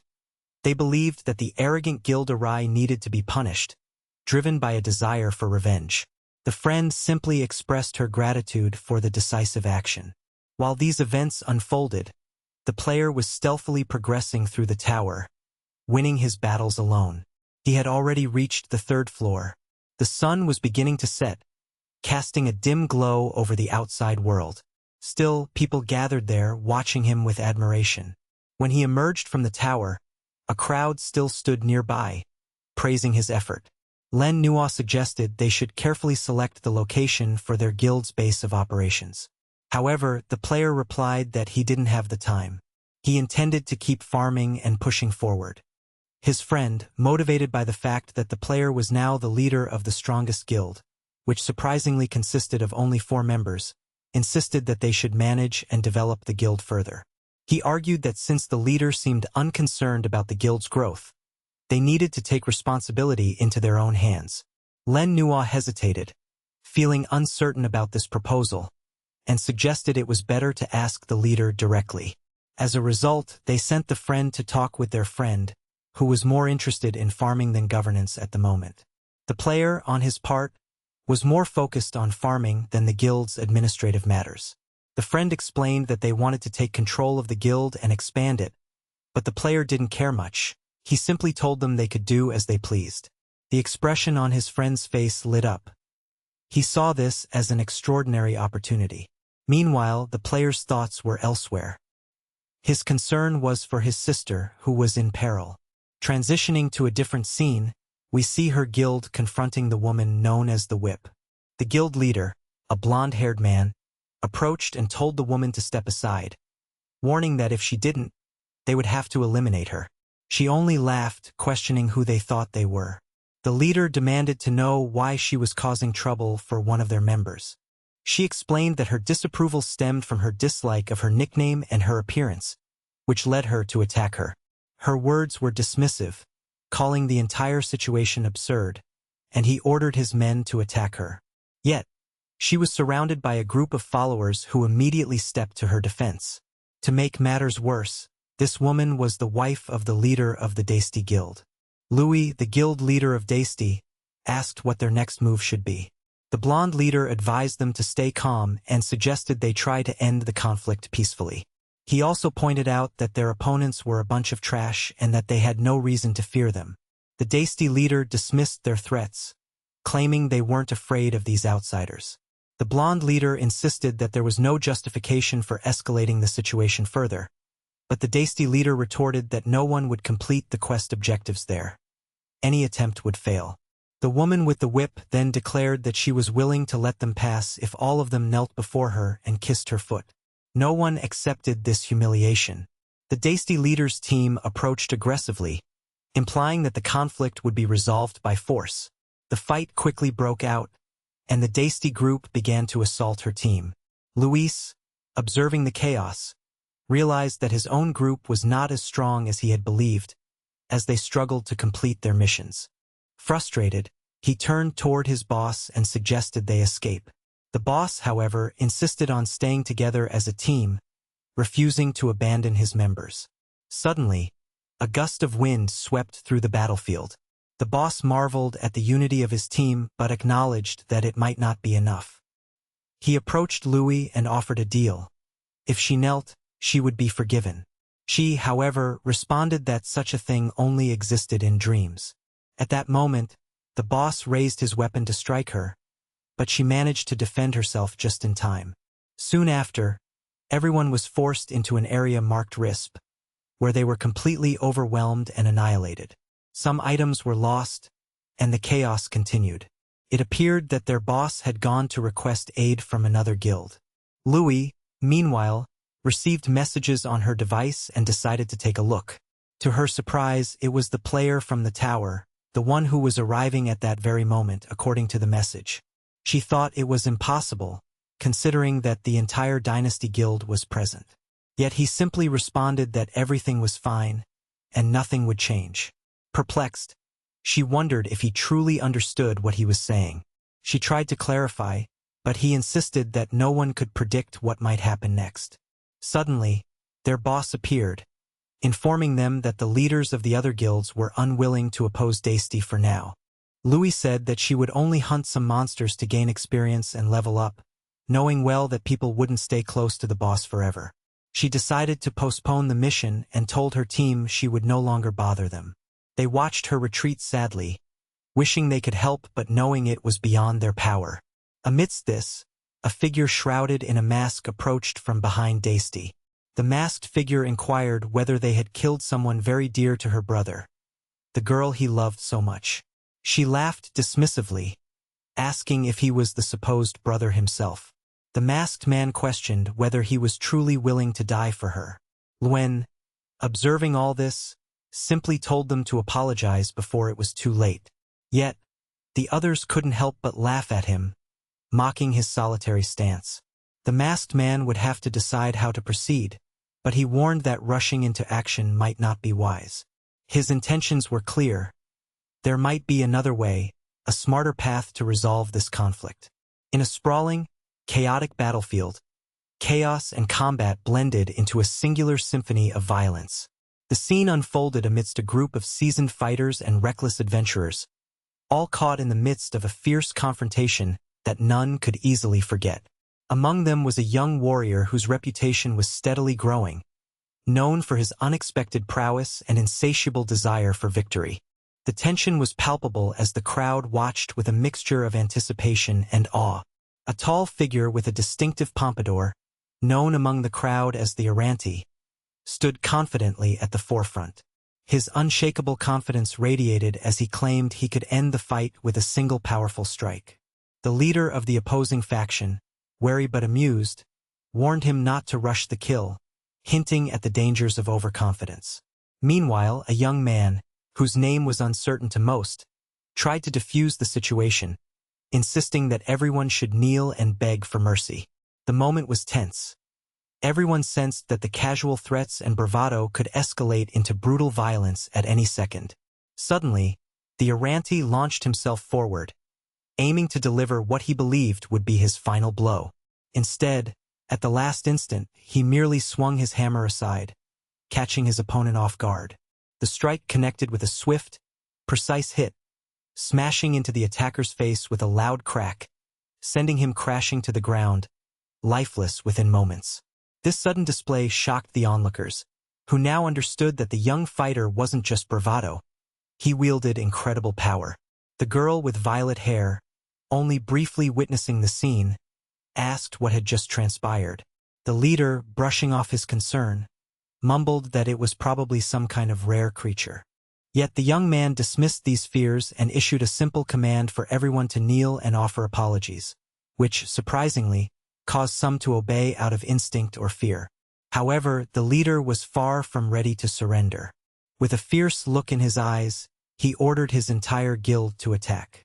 The ensuing assault was overwhelming at first, but the young fighter, or our boy as he was called in the crowd, was unfazed. Each strike from his mighty hammer inflicted nearly 2,000 points of damage, instantly killing his enemies with devastating efficiency. His movements were swift, precise, and lethal. Before long, half the guild had fallen. Their bodies sprawled across the ground in bloody heaps. The crowd watched in disbelief, marveling at the staggering damage he caused, wondering if it was even possible for a single individual to deal such destruction. Some in the crowd debated whether to retreat, fearing the unstoppable power now on display. Yet, at that critical moment, the young man spotted the guild leader turning away. Seizing his chance, he slipped behind the leader silently, using the element of surprise. Bold and quick, he utilized his agility to position his allies strategically, forcing some to face death while he made his escape. The crowd recognized him instantly. He was the one who had defeated many of their own previous enemies. Rumors spread immediately that the rival guild, named Dynasty, had been thoroughly defeated. The leader, now on his knees with a bruised and battered form, begged for mercy. But mercy was a luxury he could no longer afford. Without hesitation, the young fighter delivered a decisive blow to the leader's nape, knocking him out cold. The girl, tearful and trembling, began pounding her head on the ground, swearing she would never again engage in such reckless violence. Though her words were filled with remorse, the young man, steadfast and unyielding, declared that some lessons could only be learned through hardship. Realizing she needed to act, the leader's subordinate handed the girl an axe and told her she could use it to feel better. The girl accepted the weapon, clutching it tightly, her resolve slowly rebuilding. Meanwhile, the young warrior's close friend approached him and, recognizing his strength, suggested they introduce him to someone powerful. She turned towards the young man and asked him to introduce himself, inquiring about his true identity. He simply responded that he was a friend of her brother, avoiding any specifics. She attempted to give him an item her companion had provided but was told that the item was very valuable and that he could keep it. He explained that the weapon was not suitable for him and that it would be a waste to carry such a rarity. He then warned her that from now on, anyone who threatened her would be dealt with swiftly and decisively, a promise that sent reassurance through her. With that, he turned away, leaving her speechless but grateful. The young warrior then retreated to his own territory, where he had purchased some human-prepared potions from local traders. He wondered when he would see improvements in his healing and strength, but he knew that the path ahead required continuous effort. His main focus was to keep leveling up, recognizing that increasingly powerful monsters and challenges awaited him at every turn. The creatures of the mountain no longer presented a challenge. They had become relatively easy obstacles. His next goal was to find a way to farm a boss named Danon, hoping to acquire better equipment and rare items. Interestingly, there was a well-organized Korean guild from another server, already nearing the end of a formidable cave known as the Tiger's Denver. An announcement was made that the guild, Three Holy Saints, was daring all players on the Chinese server to challenge the dungeon and test their strength. Our protagonist saw this as a prime chance to engage in a meaningful Danon hunt and, additionally, to gain extra rewards. His friend, Lin Chi, was informed about the challenge. Lin Chi, a skeptical observer, remarked that the opponents seemed overly arrogant in daring everyone. Yet, the videos displayed the formidable strength and tight coordination of their guild, suggesting that this group was a force to be reckoned with. The problem, however, was that this dungeon was unknown on their own server, and they risked falling behind other groups. What they didn't realize was that our young hero was already deep inside the dungeon, silently slaughtering dozens of monsters. He observed that the dungeon wasn't as intimidating as it seemed. Equipped with green gear, including freshly acquired boots boosting his agility, he moved swiftly, killing anything that obstructed his path. His speed increased, and he pressed forward with relentless efficiency. Soon, he faced the dungeon's boss, a fearsome tiger with razor-sharp teeth. Lin Chi commented on how the guild had obtained a powerful item during their challenge. The entire server felt embarrassed by the guild's dominance, while Lin Chi eagerly sought to locate the only savage, our young hero, to understand his mysterious strength. The young man was already engaging another boss, this time an ice-themed creature. Using a freeze attack, he encased the beast in a thick layer of ice, rendering it immobile. The boss attempted to finish him off with a devastating blow, but the hero had plenty of potions and health potions. He countered with another strike to the beast's head, earning a new blade, a cloak, and an ice mantle. This particular outfit granted him an active skill known as Frost Roar, which allowed him to unleash a chilling scream that froze enemies in place. Although he didn't acquire the much-needed pants, he was content. After all, he had achieved what he set out to do: be the first to defeat all the dungeon bosses and earn the prestigious title of Tiger Hunter. Additionally, this victory increased his attributes by 10%, and the game system prompted him whether he wished to display his name publicly or keep his reputation hidden. Over the next few minutes, he continued encountering and vanquishing other formidable bosses. Each battle yielded valuable blue-tier items, boosting his arsenal further. One such drop was a pair of travel pants, enhancing his speed and evasion, especially beneficial during nighttime raids. With these new acquisitions, he immediately equipped the gear, feeling the difference in his agility and reflexes. His focus now shifted to hunting even larger and more dangerous foes, eager to push his limits further. As he moved through the dungeon corridors, he encountered yet another boss, this time a beast of immense strength who, unfazed by previous failures, fell beneath his relentless assault. This boss dropped a rare sword, another cloak, and an icy set of armor, the latter granting him an active skill called Cry of Frost that could temporarily paralyze enemies with a deafening scream. Despite missing some equipment, he was thrilled with his progress. His name was already gaining recognition among players, and he was rapidly becoming known as one of the most promising hunters in the game. With each victory, he reaffirmed his determination to conquer more dungeon bosses, gather rare items, and improve his character's strength. The players from other servers and guilds watched from afar, recognizing that a new legend was forming. Some debated whether they should challenge him directly, while others focused on their own pursuits, aware that soon their paths might cross again in battle. Their anticipation hung in the air, thick with the promise of future conflicts, alliances, and rivalries. Meanwhile, the young hunter pressed onward, unyielding in his quest for greatness.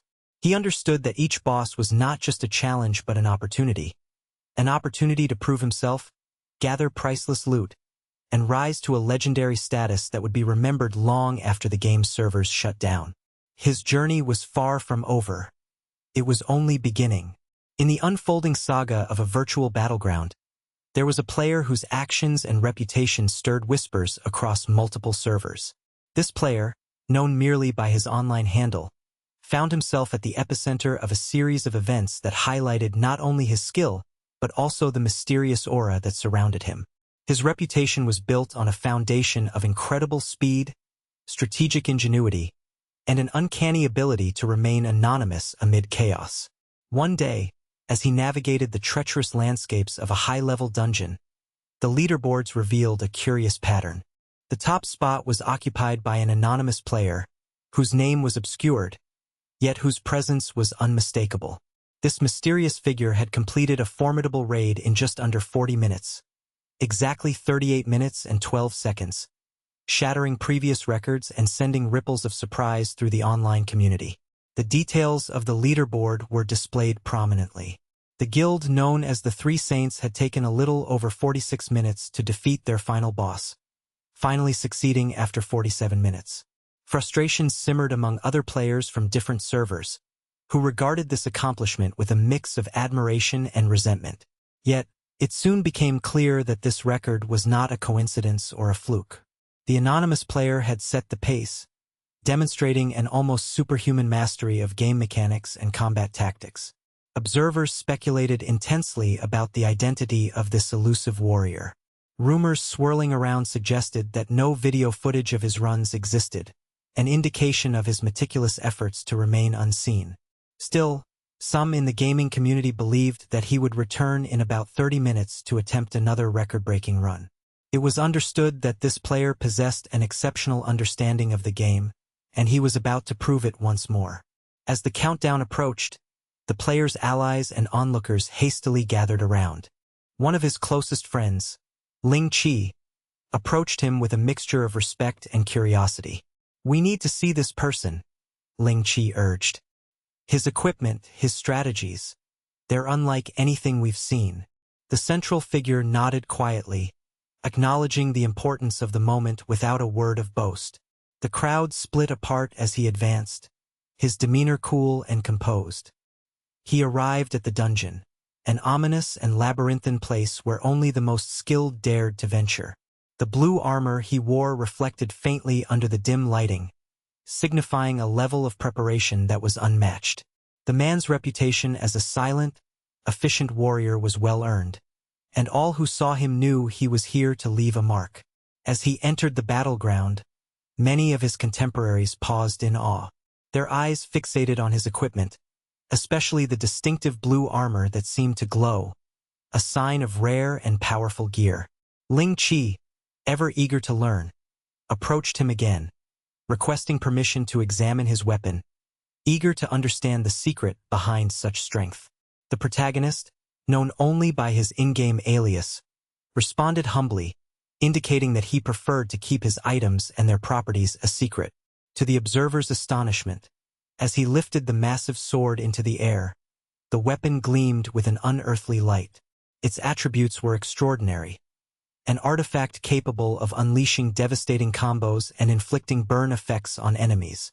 When questioned about his equipment, he simply displayed his weapon, revealing its impressive stats, which seemed to almost double his normal attributes outside combat. Meanwhile, the leaderboard updated without pause. What was visible was only a fragment, an entry showing the guild's completion time, but it omitted the presence of secret bosses or hidden challenges. The system recorded the run as 40 minutes and 30 seconds. Yet, in truth, the player had executed it within 38 minutes, an undeniable proof of his mastery, concealed from the regular scoring. As the crowd continued to grow, excitement mounted. The streamer responsible for broadcasting the event was visibly thrilled, exclaiming that the player was truly exceptional. Yet, despite the admiration, the player remained distant, silent, and humble. He did not seek fame. He simply focused on the task at hand. Once his primary objectives were achieved, he made a swift exit from the dungeon, disappearing into the bustling virtual world outside. An eager throng of fans and fellow players gathered in appreciation, recognizing that they had just witnessed an extraordinary display of skill. Ling Qi, still captivated, expressed a desire to examine the player's sword more closely, but the protagonist, showcasing his modest nature, refused to showcase more than a brief glance. The player's next move was methodical. He aimed to avoid unnecessary attention while continuing his relentless pursuit of progress. Instead of stopping, he pressed onward, re-entering the dungeon to improve his time and efficiencies further. His new record was now down to less than 31 minutes, an astonishing feat considering his previous attempts. Throughout these endeavors, he maintained an unwavering intent to stay anonymous. Such secrecy was vital, for he knew that revealing his identity could attract unwelcome interference or even danger. His reputation flourished quietly among those who understood the significance of his achievements, but it was his ongoing efforts that truly defined him. In the days that followed, he continued to push the boundaries of his capabilities. His speed was unparalleled, and he often single-handedly defeated the most formidable secret bosses that lurked in the shadows. In particular, he sought out additional challenges, demonstrating a relentless drive that outstripped any desire for recognition or fame. His relentless pursuit of efficiency did not waver. After achieving a record of 40 minutes, he surprised everyone once again, reducing his time to an astounding 39 minutes. It was evident that his skills were evolving rapidly, and he was constantly seeking new ways to optimize his performance. Despite his focus, he occasionally encountered moments of doubt, especially when he thought about the importance of acquiring powerful equipment, such as a set of new armor or a better weapon. His motivation was not limited to beating records but extended to acquiring gear that could give him an edge against increasingly challenging foes. One day, as he delved deeper into the dungeons, he managed to find the elusive final secret boss. While others were busy trying to break personal or server-wide records, he was primarily interested in collecting rare items, particularly a pair of pants imbued with fire damage effects. These items, rare and powerful, could turn the tide of combat in his favor. Much to his delight, he finally obtained a coveted item, a purple-ranked artifact. This sword was not just an ordinary weapon. It possessed an active effect capable of triggering devastating attack combos, significantly amplifying his combat potential. Its stats boosted his attributes so much that, outside of combat, his overall power nearly doubled. Crowds watching these developments also realized that hours had slipped away unnoticed. The system's rankings, often incomplete, did not account for secret bosses or hidden challenges. Yet, he had managed to clear the dungeon faster than anyone else had before, an astonishing 38 minutes, becoming the undisputed record holder. In the wake of his success, a surge of excitement rippled through the gaming community. Even streamers and commentators praised his accomplishments, heralding him as a prodigious talent, a true master of the game. His reputation as an unstoppable force grew, yet he remained grounded, humbly dismissing any claims of fame. As he prepared for his next challenge, he faced the inevitable question.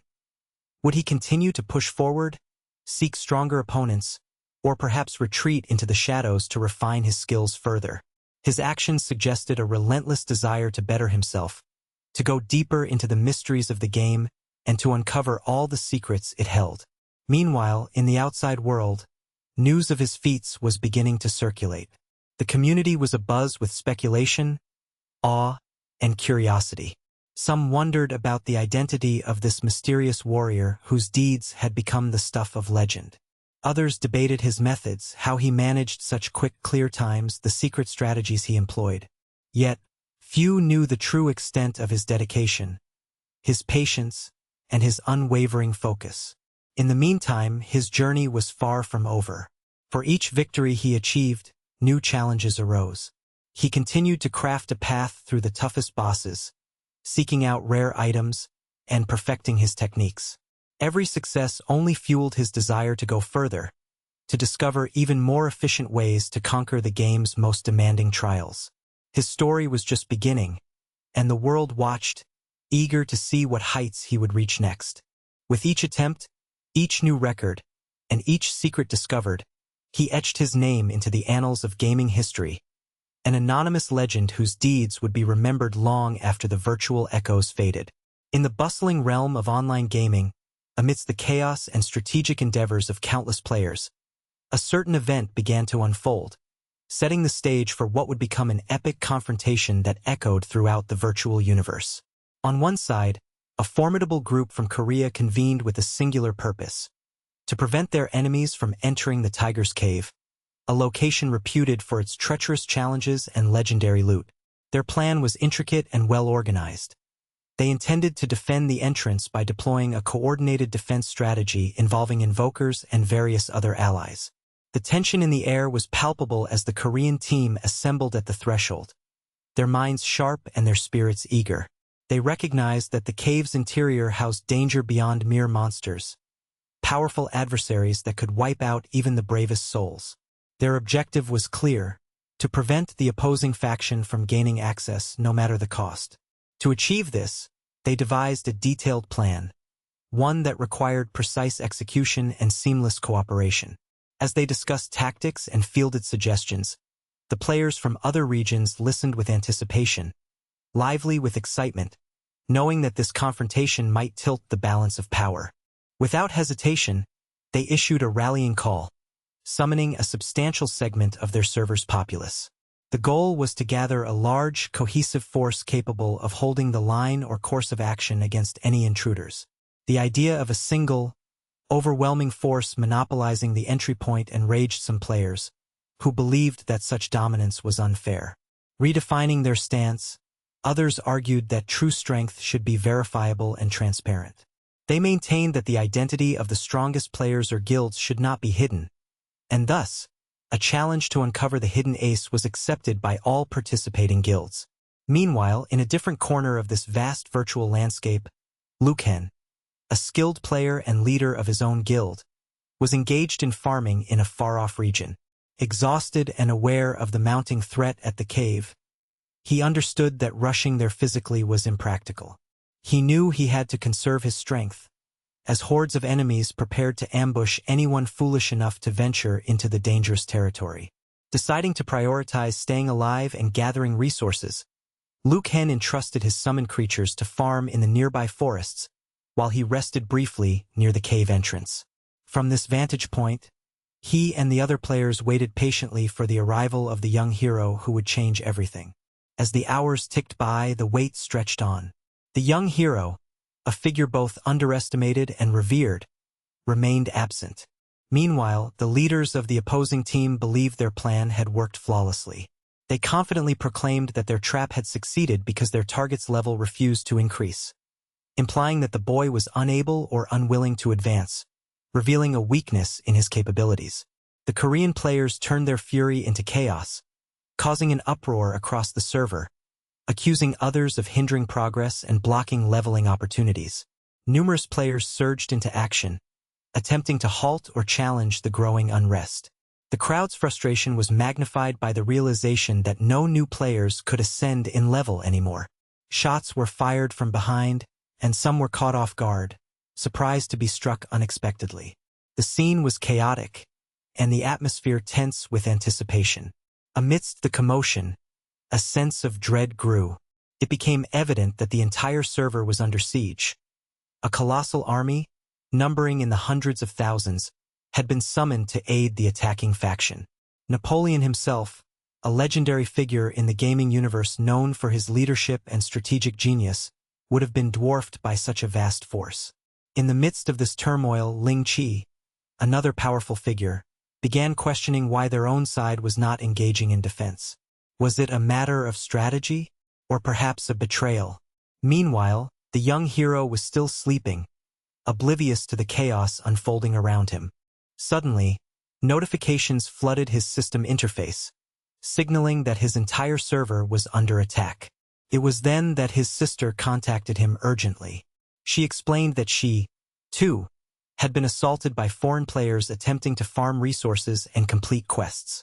She lamented that she could not even find a safe spot to level up or recover her strength, as relentless enemies kept crashing her attempts to farm or resurrect. Desperate to help, The young hero promised to communicate with his allies to coordinate a response and secure equipment to withstand the onslaught.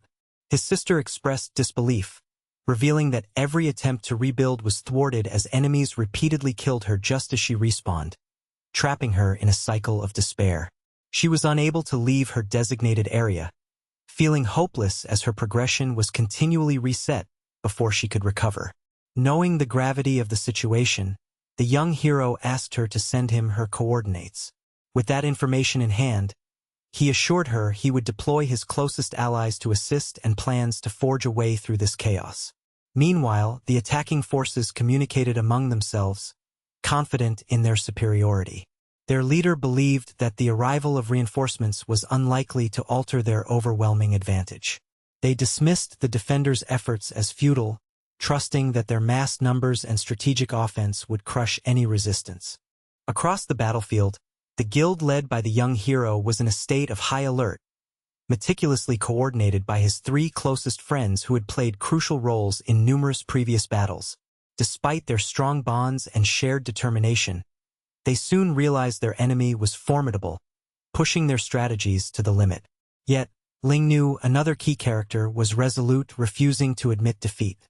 She firmly believed that their young hero, the central figure of hopes and plans, would emerge victorious. Her conviction was unwavering, a beacon of perseverance amidst the chaos. As the young hero finally arrived at the scene, his presence ignited a wave of excitement among his allies. They recognized him instantly and welcomed him with eager anticipation. The leader of the opposing faction, initially overconfident, trembled as he saw the newcomer approaching. He ordered his entire guild to attack, underestimating the young hero's strength. In a flashback reminiscent of epic moments in gaming lore, nobody could land more than a single point of damage on the hero. Such was his resilience. Standing silent, he endured the assault while the crowd looked on in disbelief. His defenses were extraordinary, and some wondered whether he possessed divine beasts or supernatural powers. The leader, skeptical and worried, questioned whether this was the true strength of someone protected by mythical creatures or enchanted armor. The tension escalated as the battle intensified. Liu Ken, meanwhile, was exhausted by the ongoing fighting and realized that revenge and justice demanded payback.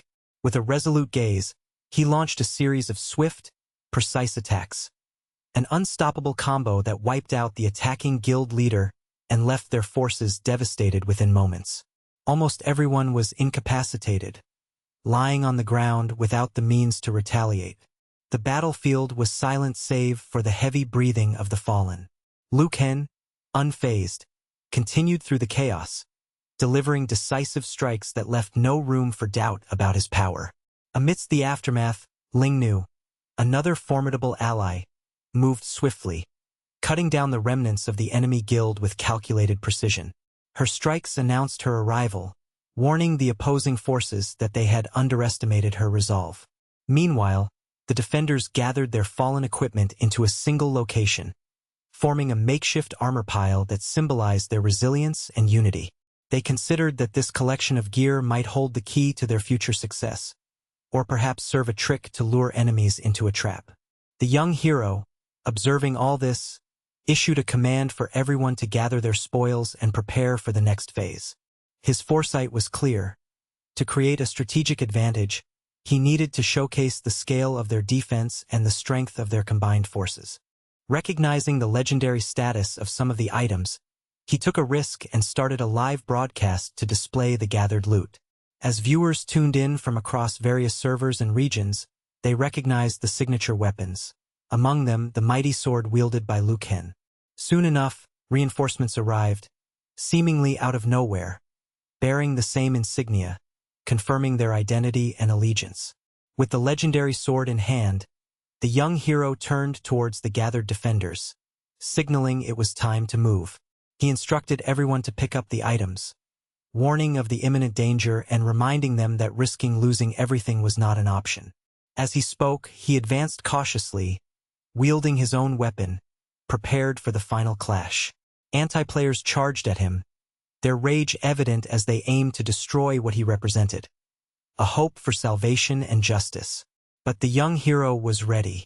He had prepared meticulously, knowing that this battle would determine not only the fate of their server, but also the loyalty and strength of their community. As the enemies drew closer, he readied himself for the confrontation, determined to protect everyone and ensure that their collective effort would not be in vain. The next moments would decide whether their unity and skill would prevail against overwhelming numbers, or if the malicious forces would succumb to chaos and defeat. Luen moved swiftly across the digital landscape, his senses alert for any signs of danger or opportunity. The chaos unfolding before him was nothing new. It was a relentless theater of conflict and ambition. As he watched, a group of players faced a seemingly insurmountable challenge, being overwhelmed by enemies who had, from above, observed the entire scene. The leader of the Korean server looked down from his vantage point, realization dawning that their situation was dire. The enemy forces were decimating his troops with ruthless efficiency, rendering their efforts futile. Yet, Luen's curiosity remained unshaken. He wanted to understand the true motives behind their intrusion. The intruders responded arrogantly when questioned, claiming they were merely arrogant due to their divine attributes, bestowed by some divine beast they claimed to possess. Luen understood well enough that their strength was superficial, a facade crafted to intimidate. He did not believe in their bravado, but he listened carefully, noting their claim that no matter how many they killed, their server would remain the superior force because they were disrupting some event critical to the game's universe. The intruders dismissed his threats, mockingly asserting that even if he managed to kill all of them, their server's strength would still outshine his own. They believed their dominance was unchallenged, that they would never have to answer for their actions. But Luen, unperturbed, coolly told them that it would be better if they compensated the players they were harassing. Otherwise, there would be consequences, he warned. They sneered at his words, calling him a fool, convinced that no repercussions would come their way. He countered with certainty, stating that within the next 5 days, they would regret their arrogance. Marking his words, he declared that they would apologize by then. Without further ado, he eliminated them with swift precision, leaving behind only a fading echo of their arrogance and the promise of retribution. His cold but confident actions sent ripples through the virtual universe, igniting a silent warning. As soon as the players returned to the game world, items started dropping from the defeated enemies. The loot scattered across the ground, glittering like treasures in the dim light. The female characters in the party marveled at the scene, their faces illuminated with awe, but Luen signaled that the battle was far from over. He had other urgent matters to address, and his focus was now sharper than ever. Returning home, he prepared for the next confrontation, determined to settle accounts once and for all. Early the following morning, exactly 10 hours after the initial skirmish, Luen launched a daring invasion into the very server of his enemies. He knew that the same legendary Lost Garden of Eden, an event of great significance, was hidden somewhere within this virtual domain. His search was meticulous. He tracked down the same colossal pillar that had loomed over his own server during his last encounter. Activating the event precisely where he had identified its location, he triggered a notification system that declared an invasion was underway, a meticulous replica of what had transpired in his homeland's realm. The players within their world, unsuspecting, prepared themselves for what they thought was an ordinary challenge. The task was clear: destroy the 8 pillars embedded within the server to complete the event. Little did they know that it was Luen who had initiated their challenge. This secret dominion was under his control, and he was the mastermind behind the chaos. The entire server was drawn into the confrontation as all its inhabitants hurried to participate, each person eager to prove their strength against what they believed was a typical questline. Unbeknownst to them, Luen had concealed his true role from the very beginning. His strategic positioning near the pillar made him a silent guardian, watching how the players reacted and how the event unfolded. His intent was not to help them, but to observe, to learn, and to prepare for the ultimate confrontation. As the virtual skies darkened with the rising threat, players scrambled to find the starting point of the Lost Garden of Eden, searching desperately through the densest of forests, the shadowy ruins, and the echoing caverns that hid their true prize. For a long while, the players misunderstood the origins of the mission, believing they were the ones setting the course. Their enthusiasm grew as they encountered formidable beasts, including packs of wolves and other monstrous creatures. The leader of the wolf pack, a mighty beast of legend, urged them on, instructing everyone to broadcast live footage. Their goal was to showcase to the entire virtual world how they would conquer the divine beast, hoping to claim glory for themselves in such a prestigious challenge. Back in the main city or town where the players gathered, some of the more anxious members expressed concerns over the increasing strength of their enemies. They worried that this surge in power was a sign of something greater lurking beyond what they could see. Their joy, however, was tempered by a gnawing fear. Could this be the dawn of a new era where divine beasts would dominate the battlefield? Still, they cheered on, eager to return and seek vengeance for past defeats, big and small. Suddenly, a mysterious figure appeared before the players, standing confidently amidst the chaos. It was an unknown warrior, or perhaps a hidden player, whose presence alone seemed to command attention. The leader of the quest announced that to participate in this mission, players would need to pass a preliminary test, an initial challenge that screened out the unworthy. Recognizing the figure as the anonymous player known only by their pseudonym, many wondered what role he played in the grand scheme. Questions burst forth among the crowd. Why was this mysterious figure present here? Was he an ally or a foe?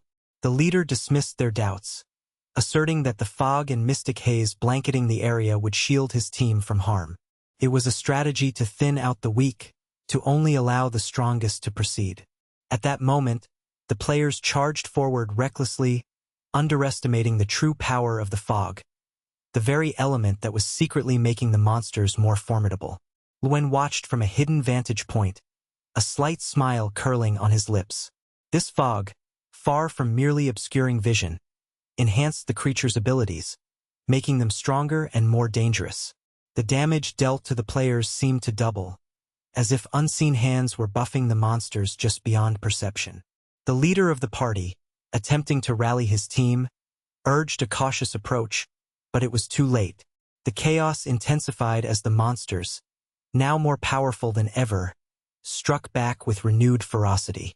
In this melting pot of chaos and strategic deception, a man emerged, a figure who seemed to want to negotiate, to strike a deal amid the turmoil. He appeared calm, with a demeanor that suggested he was no ordinary player. His words hinted at a possibility of peace, or perhaps an exchange of favor. Luen observed carefully, noting that this person's true intentions remained cloaked in ambiguity. Meanwhile, Luen's own trusted dragon was stationed nearby, prepared to intervene if necessary. He had assigned his loyal beast the task of watching over the field, ready to alert him if any threat materialized.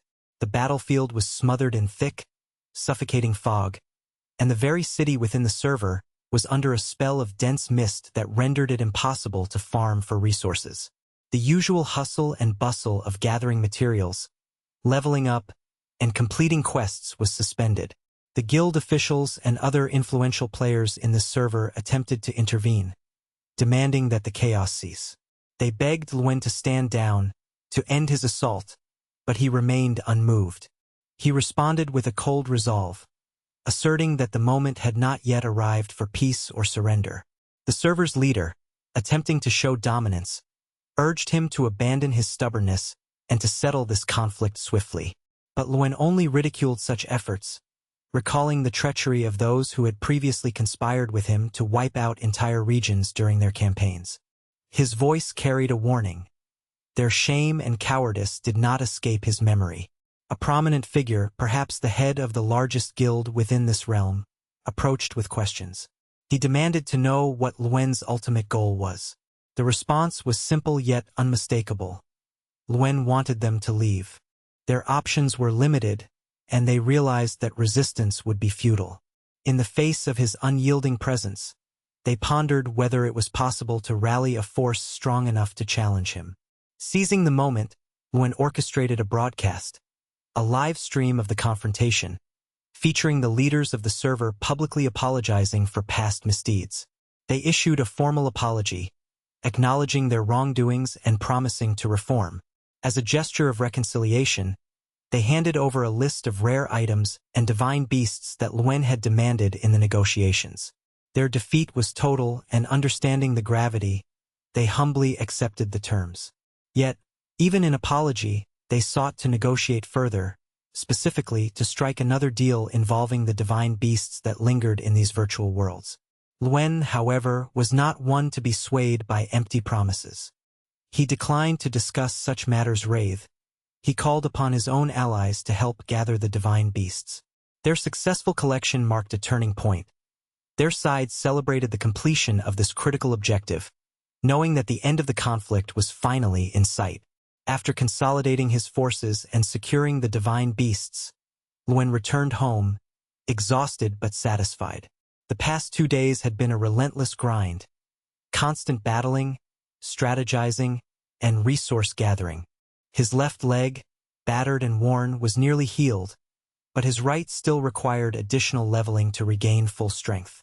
Recognizing that, he concluded that the best course of action was to continue grinding, to raise his points and power to new heights. He decided that the immediate priority was to strengthen his forces, the Legion, by upgrading their command structure. By doing so, he could summon more creatures and bolster their overall strength by perhaps a quarter. This increase in power would be invaluable in upcoming battles. Also, he took the opportunity to equip his forces with inexpensive but effective gear, assembled from the items acquired in the other server, ensuring a balanced and cost-effective upgrade. Having accumulated a formidable stockpile of rare items from various dungeons, more than 42 swords and countless other valuable artifacts, Luen prepared for the final phase, profit. He organized a grand auction, leveraging the reputation of his guild to attract buyers from all over the network. The auction was meticulously announced in advance, with promotional messages crafted to entice interest.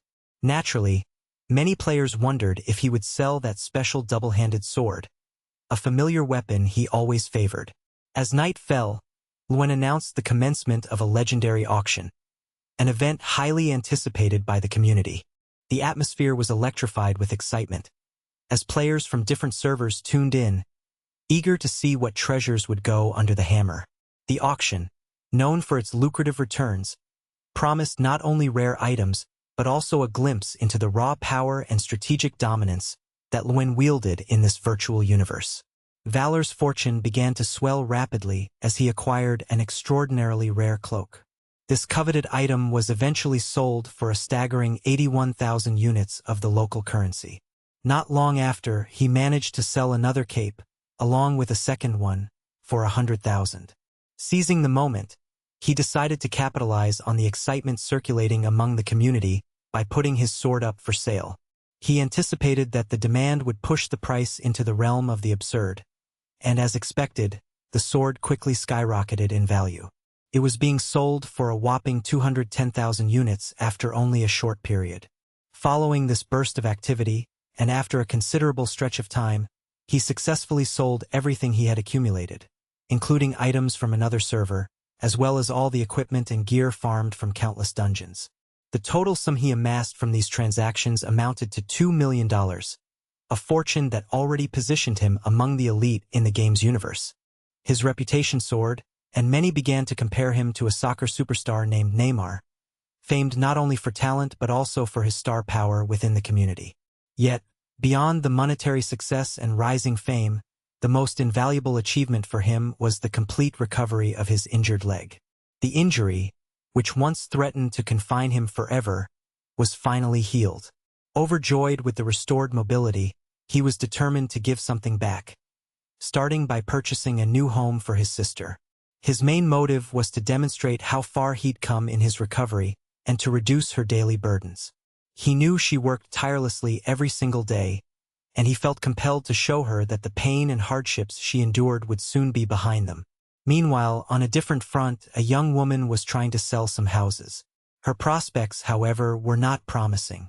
An elderly man, observing her efforts, shook his head and said the prices were excessively high.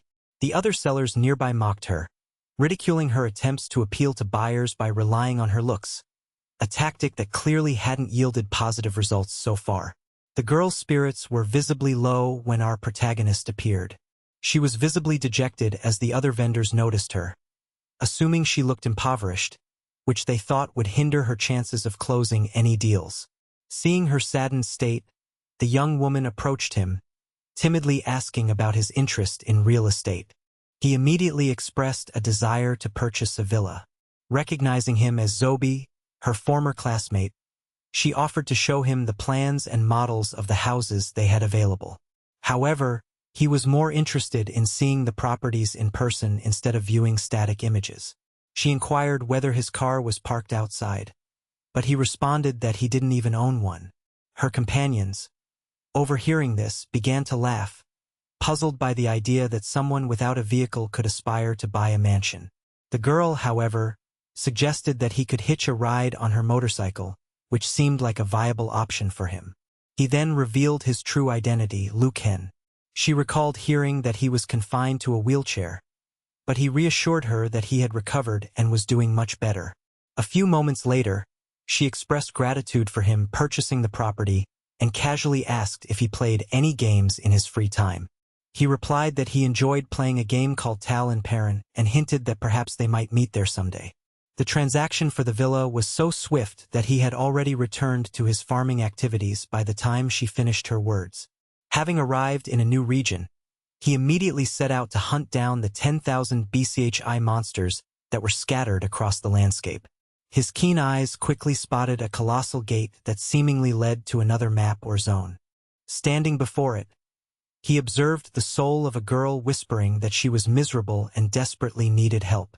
He approached her and asked what challenge awaited him. She explained that only one person could accept the task. Her mission was to cleanse 500 souls beyond the gate. If he succeeded, he would be rewarded with the ancestral heart, a crucial item needed for an important quest he had been pursuing since the beginning. Being a solo mission suited him perfectly. As he entered the area, he noticed several level 22 spirits wandering about. While they weren't easy to face, they wouldn't pose a major obstacle for a seasoned player like himself. The biggest issue was the sheer number of these spirits and their potent attacks, often caused by humanoid enemies, which inflicted substantial damage. Defeating the first two was no trivial feat, but he remained patient, trusting that if he could kill two, he could also manage 500. He waited for the spirits to respawn and began the cycle of combat anew. For the next 10 hours, he fought tirelessly. Finally, after numerous battles, he completed the task, securing the ancestral heart. He immediately attempted to activate the item, but the system notified him that he must first remove his human form to do so, transforming back into his wolf state. He watched as the girl shrank back in fear at seeing his deformity. He chose to ignore her reaction and activated the artifact. As a result, his character evolved to a 5-star quality, gaining a 500% boost in all attributes. Filled with excitement, he wondered whether other missions awaited him in this region. He told the girl to stop crying and asked her to tell him more about what else could be done here. She hesitated, reluctant to reveal more, citing that he was too ugly. Frustrated but undeterred, he reverted to his human form. She then explained that she would need to kill 3,000 resurrected spirits, a daunting task given that he would need to confront 2 at a time. The prospect of such a lengthy and dangerous endeavor initially frightened him, but he recognized he had no other choice. He decided to undertake the challenge after all, knowing that each slain spirit would bring him closer to obtaining the essential ancestral items. Over the course of the next several days, he tirelessly battled liches, accumulating experience and rare items. His talents grew steadily. One, in particular, that reduced the defense of nearby enemies by 15% became a crucial edge in his fights. With the ability to attack from afar now unlocked, his efficiency increased dramatically. Yet, despite his efforts, completion of the task took him more than 3 days, leaving him somewhat disheartened. The place proved unproductive in terms of gear drops, making his primary goal to level up the fastest possible. One day, he noticed an unusual structure nearby and wondered about its origins, as it seemed to host a large number of monsters. Among a cluster of rocks, he discovered a legion of soldiers gathered around a mysterious purple object. They appeared to be involved in some sort of ritual or cult. In front of them, a level 27 boss, dubbed the Vanguard leader, presided. Liu Ken feared that the game would force him to fight against this formidable creature. The enemy summoned an undead god, demanded sacrifices, and struck the ground with his sword. The entire area radiated with a glowing aura, signifying that a significant event was unfolding. The boss and his minions began to fade away into nothingness as he chose to leave. He decided not to engage in combat with that behemoth, sensing it would be unwise. Instead, he returned to the girl and told her that the mission was complete. The bloodline of the werewolf advanced once more, gaining new strength. His talent, the Tiger's Strike, was activated, revealing that he could now cause critical damage with his attacks. He asked her if she needed any further assistance, but she said she had already asked too much. He reassured her that it was no trouble at all and offered to help if necessary. For him, risking danger was a form of thrill, an activity he deeply enjoyed. His next mission was to stop an ongoing summoning ritual. He needed to steal 5,000 points of mana being generated by a specific formation. If successful, he would receive 10 pills that could increase his mana by 10,000 points. Recognizing the importance of this resource for his progression, he immediately set his sights on disrupting the ritual. Examining the image of the formation, he noticed that the Dark Lord had not actually been summoned into this particular setup. This realization allowed him to approach the center of the circle and begin to draw power from the mana field. He started cultivating by channeling energy and slowly draining the mana points being accumulated. His focus was unwavering as he prepared to intercept and steal the vast amounts of magical energy being generated, knowing that such a feat would significantly bolster his abilities and bring him closer to his ultimate goals. This was just the beginning of a new chapter in his journey, one filled with challenges that tested his strength, wit, and resolve at every turn. For Liu Ken, every victory, no matter how small, was a step toward mastery and immortality in the sprawling, mystical universe he navigated with relentless determination. The problem lay in the fact that the boss had gone out for a stroll and was now returning. The young woman, observing the situation, began to pray silently, hoping that the superior wouldn't notice her presence while she was attempting to steal mana from him. Suddenly, as the boss drew nearer, his sword shimmered with a strange light, and a faint sense of foreboding washed over her. He sensed that something was amiss and began searching frantically for the source of the disturbance. Meanwhile, our young protagonist had already managed to snatch a significant amount of mana and had swiftly fled the scene. After the escape, he sought out the girl and requested a new quest. It was then that she made a startling demand. She asked him to eliminate the boss known as Cannabis. The request struck him as excessive, and he firmly declined, suggesting she find someone else for the task. Yet, she explained that because he had stolen the mana from that location, the creature, likely the boss, had been weakened considerably, now boasting only a tenth of its original strength. He would need to kill the boss to unlock the gateway to Ragnar, a dimension of immense significance, which housed a powerful and deadly mission. The girl clarified that the mission she had described indeed included this task. She told him that she was willing to accept it, especially considering the reward they would gain afterward. That reward was none other than a ghostly companion named Xiaoming, a unique creature of purple quality. Since it was an exclusive entity within the server, it was believed to be extremely valuable. The girl also indicated that she would assist him in combat, prompting him to inquire about her skills. Before he could get an answer, she suddenly took flight, leaving him to ponder his options. In the chaos, a red energy orb floated midair. Curious, he asked whether activating this orb would trigger the formation that was supposed to be a key aspect of their mission. The girl cautioned him not to touch it, explaining that it was a divine sphere filled with immense power. If disturbed, it could cause instant death upon contact. Realizing the gravity of the situation, he understood that his immediate priority was to eliminate Cannabis. At that moment, a knight was resting nearby. He signaled her to draw the boss's attention so that he could land a decisive blow.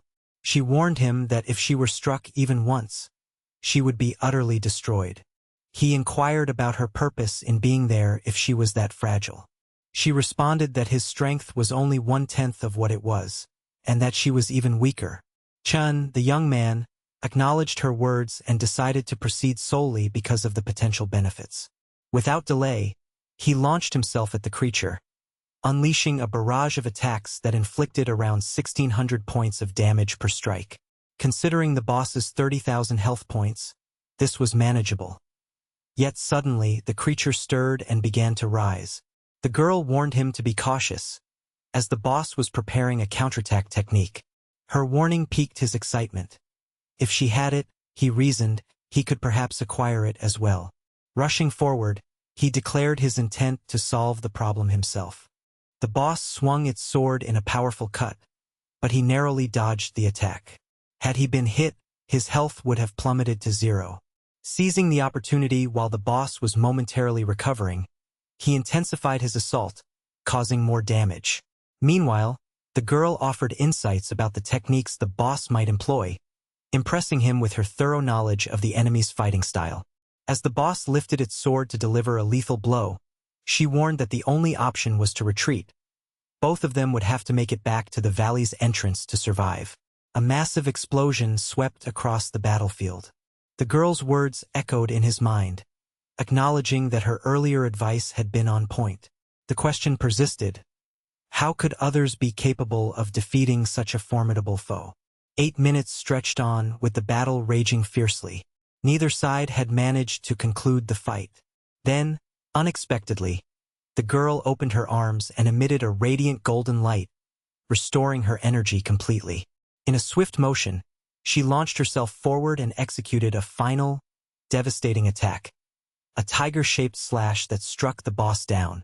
With a thunderous crash, Cannabis was defeated. The boss collapsed to the ground, vanquished. He watched as the defeated creature yielded a mystical technique called the Rain Sword Transformation, a rank legendary skill that granted him new combat capabilities. Moreover, he obtained a key to the Gate of the Dead, the portal to a mysterious domain filled with danger and treasure. The girl appeared beside him, expressing her gratitude for his efforts and asking if she could accompany him further. He nodded in agreement, accepting her presence. He also received Xiaoming, the purple-quality unique spirit pet, an extraordinary companion. Intrigued by her true identity, he requested to see her attributes. The most significant advantage was her invincibility. As a spirit entity, she could not be attacked directly. Additionally, she possessed the ability to inhabit various bodies and bestow buffs, making her an invaluable ally in battle. He then inquired about the purpose of the key he had obtained. She explained that it was for a dungeon of level 50, located nearby. Connecting the dots, he realized that such a high-level dungeon would be impossible for him to clear at this stage. Curious about the fragment they had found, he asked about its function. She clarified that these fragments could be combined or synthesized into more potent essences, hinting at a crafting or upgrading system integral to their world. Later, he returned home, where his inventory was brimming with items, particularly energy concentrators. His level had increased to 19. Meanwhile, in the city of Len, another confrontation was unfolding. The opponent was the legendary first-ranked player, a formidable figure in the game's hierarchy. During their clash, he managed to dodge a fierce attack and struck the adversary across the face. The crowd watched with awe, marveling at how much the challenger had improved. The veteran player acknowledged the progress but expressed fatigue, stating he was tired of playing. With that, he delivered a powerful blow to his opponent's midsection, knocking her down.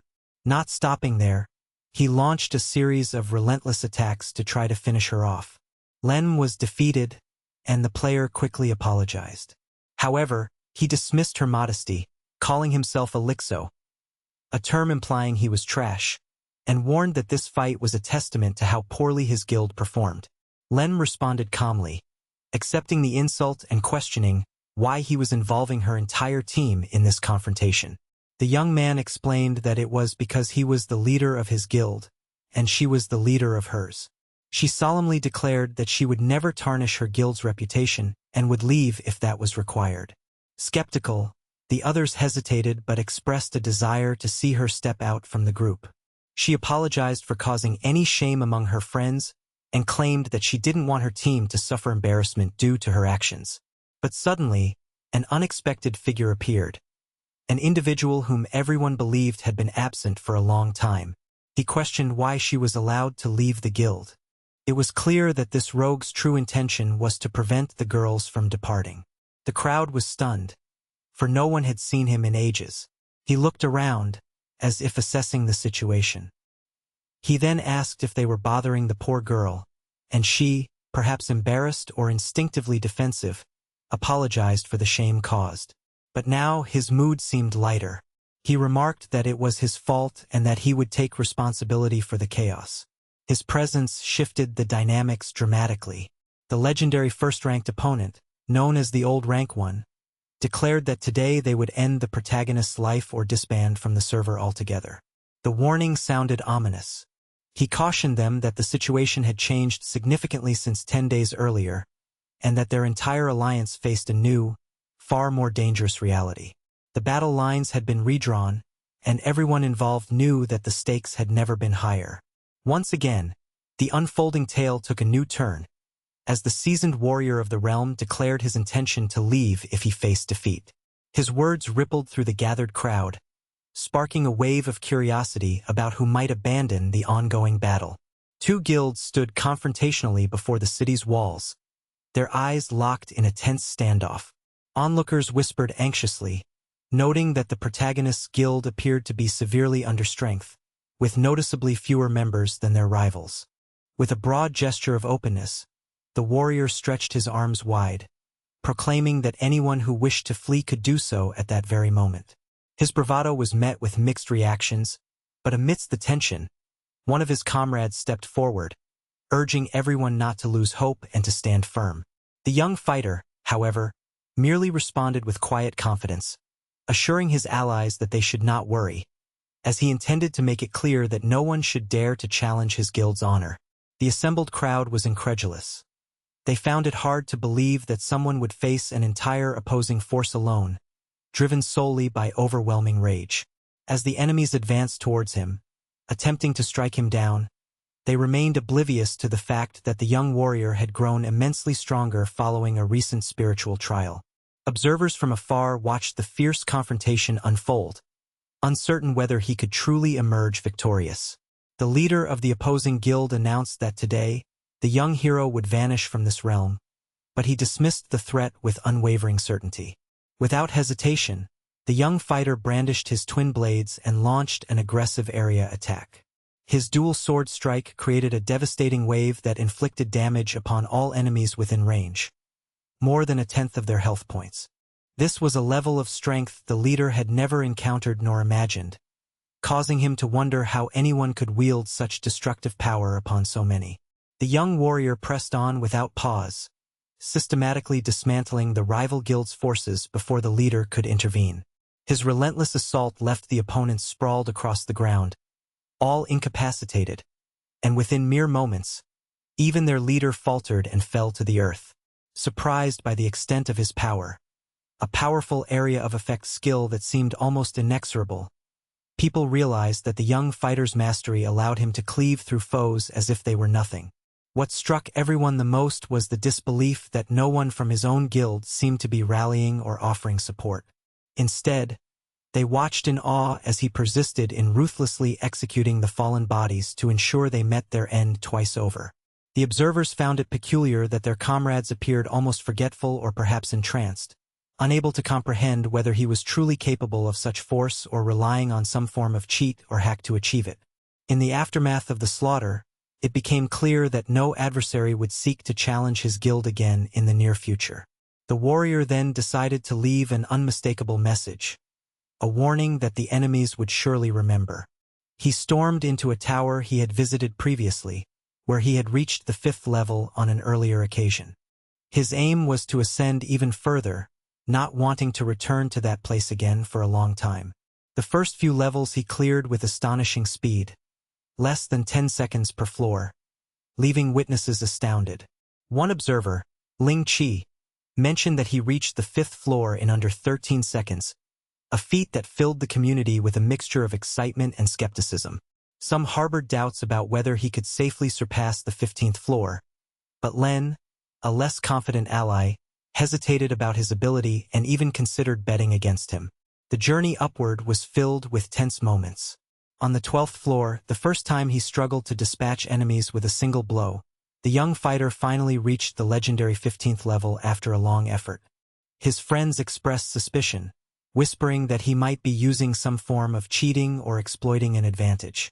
Yet, the fighter's resolve remained strong, and moments later, he was already standing on the 16th floor, prompting cheers from those who followed his ascent. They believed this rapid progress would scare off any future attackers, knowing that challenging him or his guild might be futile. Now, the question that loomed was whether he would halt his ascent, but he continued climbing swiftly, soon passing the 17th and reaching the 19th floor. At that point, he entered the 20th level with confidence, igniting yet another attack with ease, swiftly defeating a powerful enemy in a matter of seconds. However, rather than pressing forward, he decided to feign difficulty, giving a subtle signal that he was encountering resistance, then deliberately exited the tower, leaving onlookers astounded. This dramatic display conveyed a clear message. The challenges within that tower might harbor dangers far beyond common understanding. His intentions now turned to a different challenge entirely, the guild's contest. It was the only way to acquire the rare crystals of ascension that could push a player's strength to new heights. Such levels of power were beyond the reach of all players beneath a certain threshold, and many had already given up hope of ever surpassing their current limitations. Time passed, and Lin Mu, one of his comrades, expressed gratitude to the young fighter. He assured him that they had no reason to worry, promising to support everyone by focusing on gathering spirit essences and distributing other resources. Lin Mu, curious about the young hero's motives, asked why he was helping so many people at once. The youth responded, simply, that he preferred not to dwell on such questions, emphasizing instead that he was committed to enhancing his magic skills. He asked Lin Mu to send him a friend request, adding that if anyone ever tried to harm him, all he needed to do was call for help. Lin Mu was pleased to see that the leader hadn't forgotten about her, and she felt reassured that she was still part of his plans. Meanwhile, she found herself at a crossroads, uncertain about which paths to take, as her level had grown significantly, and she struggled to find appropriate places to farm experience and resources. The surrounding crowd had gathered once more, this time around an underground cavern, where they attempted to organize groups for exploration and combat. Despite their efforts, the young fighter chose to enter alone, eager to discover any hidden secrets within. The creatures within the cavern proved to be surprisingly manageable. Even a level 23 boss posed little threat, offering little challenge beyond the potential discovery of secret treasures, similar to the previous dungeon. The thrill of uncovering hidden areas always came from doing things swiftly, unlocking special sections and gaining valuable hints. An alert appeared, warning that the Abyssal Zombie King was approaching, signaling imminent danger. In less than 5 minutes, the ground beneath trembled as cracks spiderwebbed across the surface. From the depths emerged a terrifying boss, a diamond-ranked level 30 foe. Luen was struck by the creature, receiving a massive 4,000 points of damage in the chest, with his vision blurring for 3 seconds. His defenses and speed dropped sharply, and he suffered a drain of 3% of his maximum health points each second for 10 seconds. In the face of such an adversary, fear crept into his mind. If he continued to fight, victory would be impossible. Despite the mounting danger, he managed to evade a severe attack and assessed that with 4 more hits, he would succumb. Yet, he refused to panic, recognizing that the boss was relatively slow, and he counterattacked while dodging the beast's strikes. The core issue lay in the boss's staggering defenses and health pool, which allowed it to endure prolonged assaults. Whenever he chipped away at its health, the creature would plunge back into the earth's depths, forcing him to reconsider his strategy. Luen wondered whether he would truly perish here, trapped within this dungeon. All participants had been notified that the area was temporarily suspended, awaiting someone to defeat the secret boss. The outcome of this fight would determine whether they gained access to the second level of the dungeon.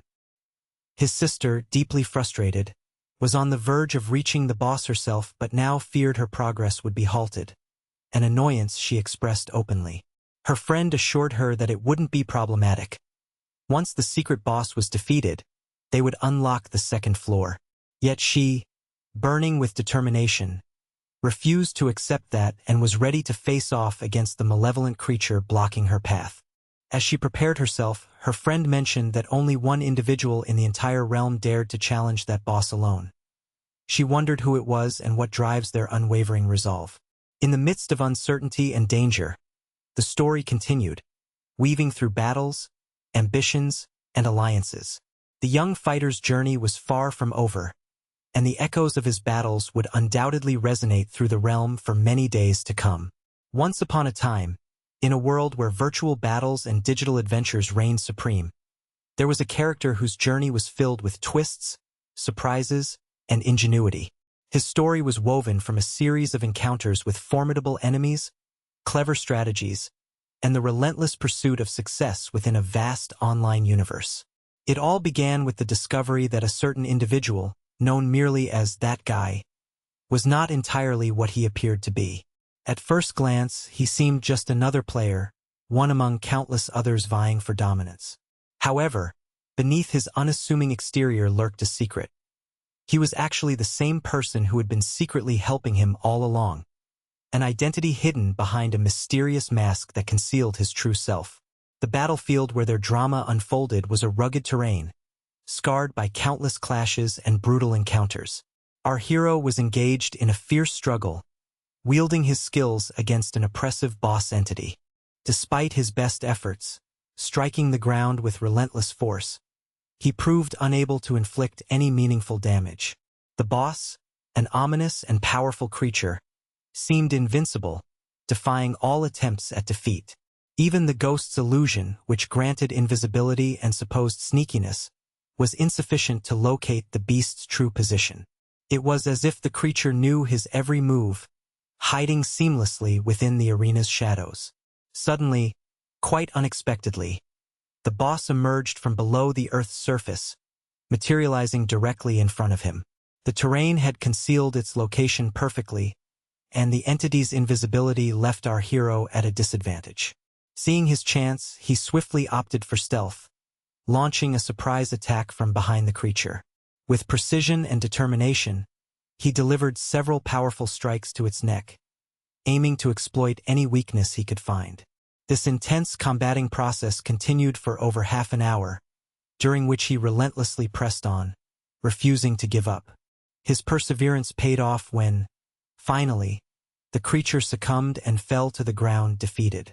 In the aftermath of victory, the hero acquired a series of valuable items. Among them was a zombie mask, which granted him a unique appearance and certain advantages. Alongside this, he obtained several EMS, special in-game items or currency, known as dainen, which opened up new possibilities. Most notably, he discovered an order of recruitment within the dainen system, a document granting him the credentials to hire a zombie king, a powerful ally that could turn the tide of future battles.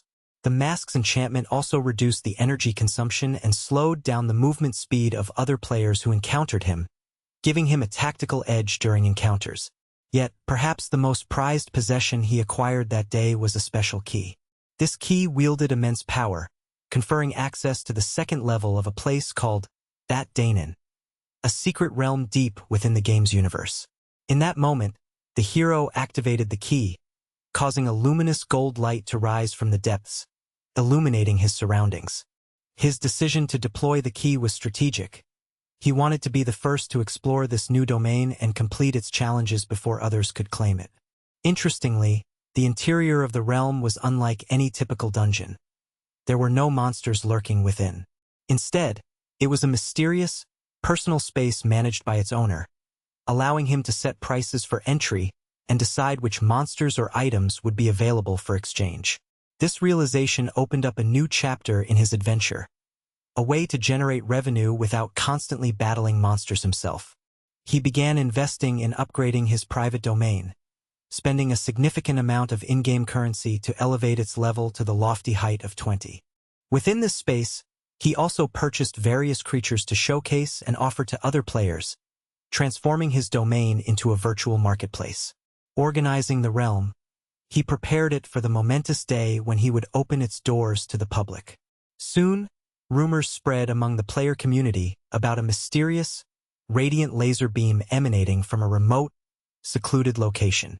Curious adventurers journeyed toward the source and found an impressive gateway, an entrance to what was revealed to be a danjen, a type of dungeon created solely by a player. To their surprise, entrance was exclusive. Only those who broadcasted live streams could gain access. Seizing this opportunity, they entered the domain and showcased it to the world, highlighting its impressive design and the powerful creatures lurking inside. The creator, a player known by the name I Am the Only Savage, had meticulously situated formidable beings at high levels, ensuring that visitors faced stiff challenges and tough enemies. The player who stood behind this creation realized that the secret to its success was the strategic release of numerous EMS, money and resources designed to incentivize ongoing participation. Each time someone entered, the price to access the domain increased incrementally.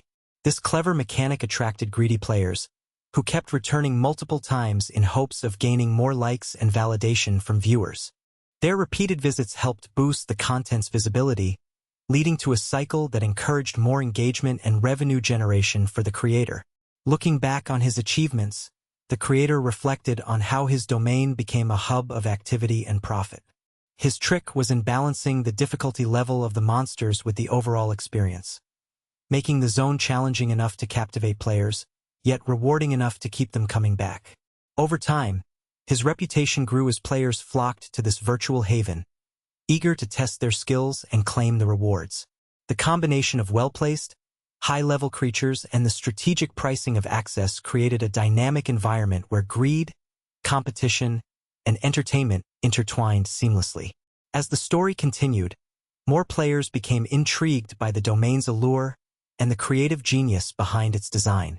They appreciated the ingenuity required to transform a simple virtual space into a thriving commercial enterprise. Meanwhile, the original creator watched closely, ensuring his domain remained appealing and profitable. He understood that the key to long-term success lay in constantly updating and expanding his offerings, adding new creatures, increasing difficulty, and refining the entry mechanics. The virtual universe was ever-changing, and he knew that adapting to players' desires and the evolving landscape was essential. His domain had become more than just a place for battles and loot. It represented a new frontier where creativity and strategic thinking could forge real influence.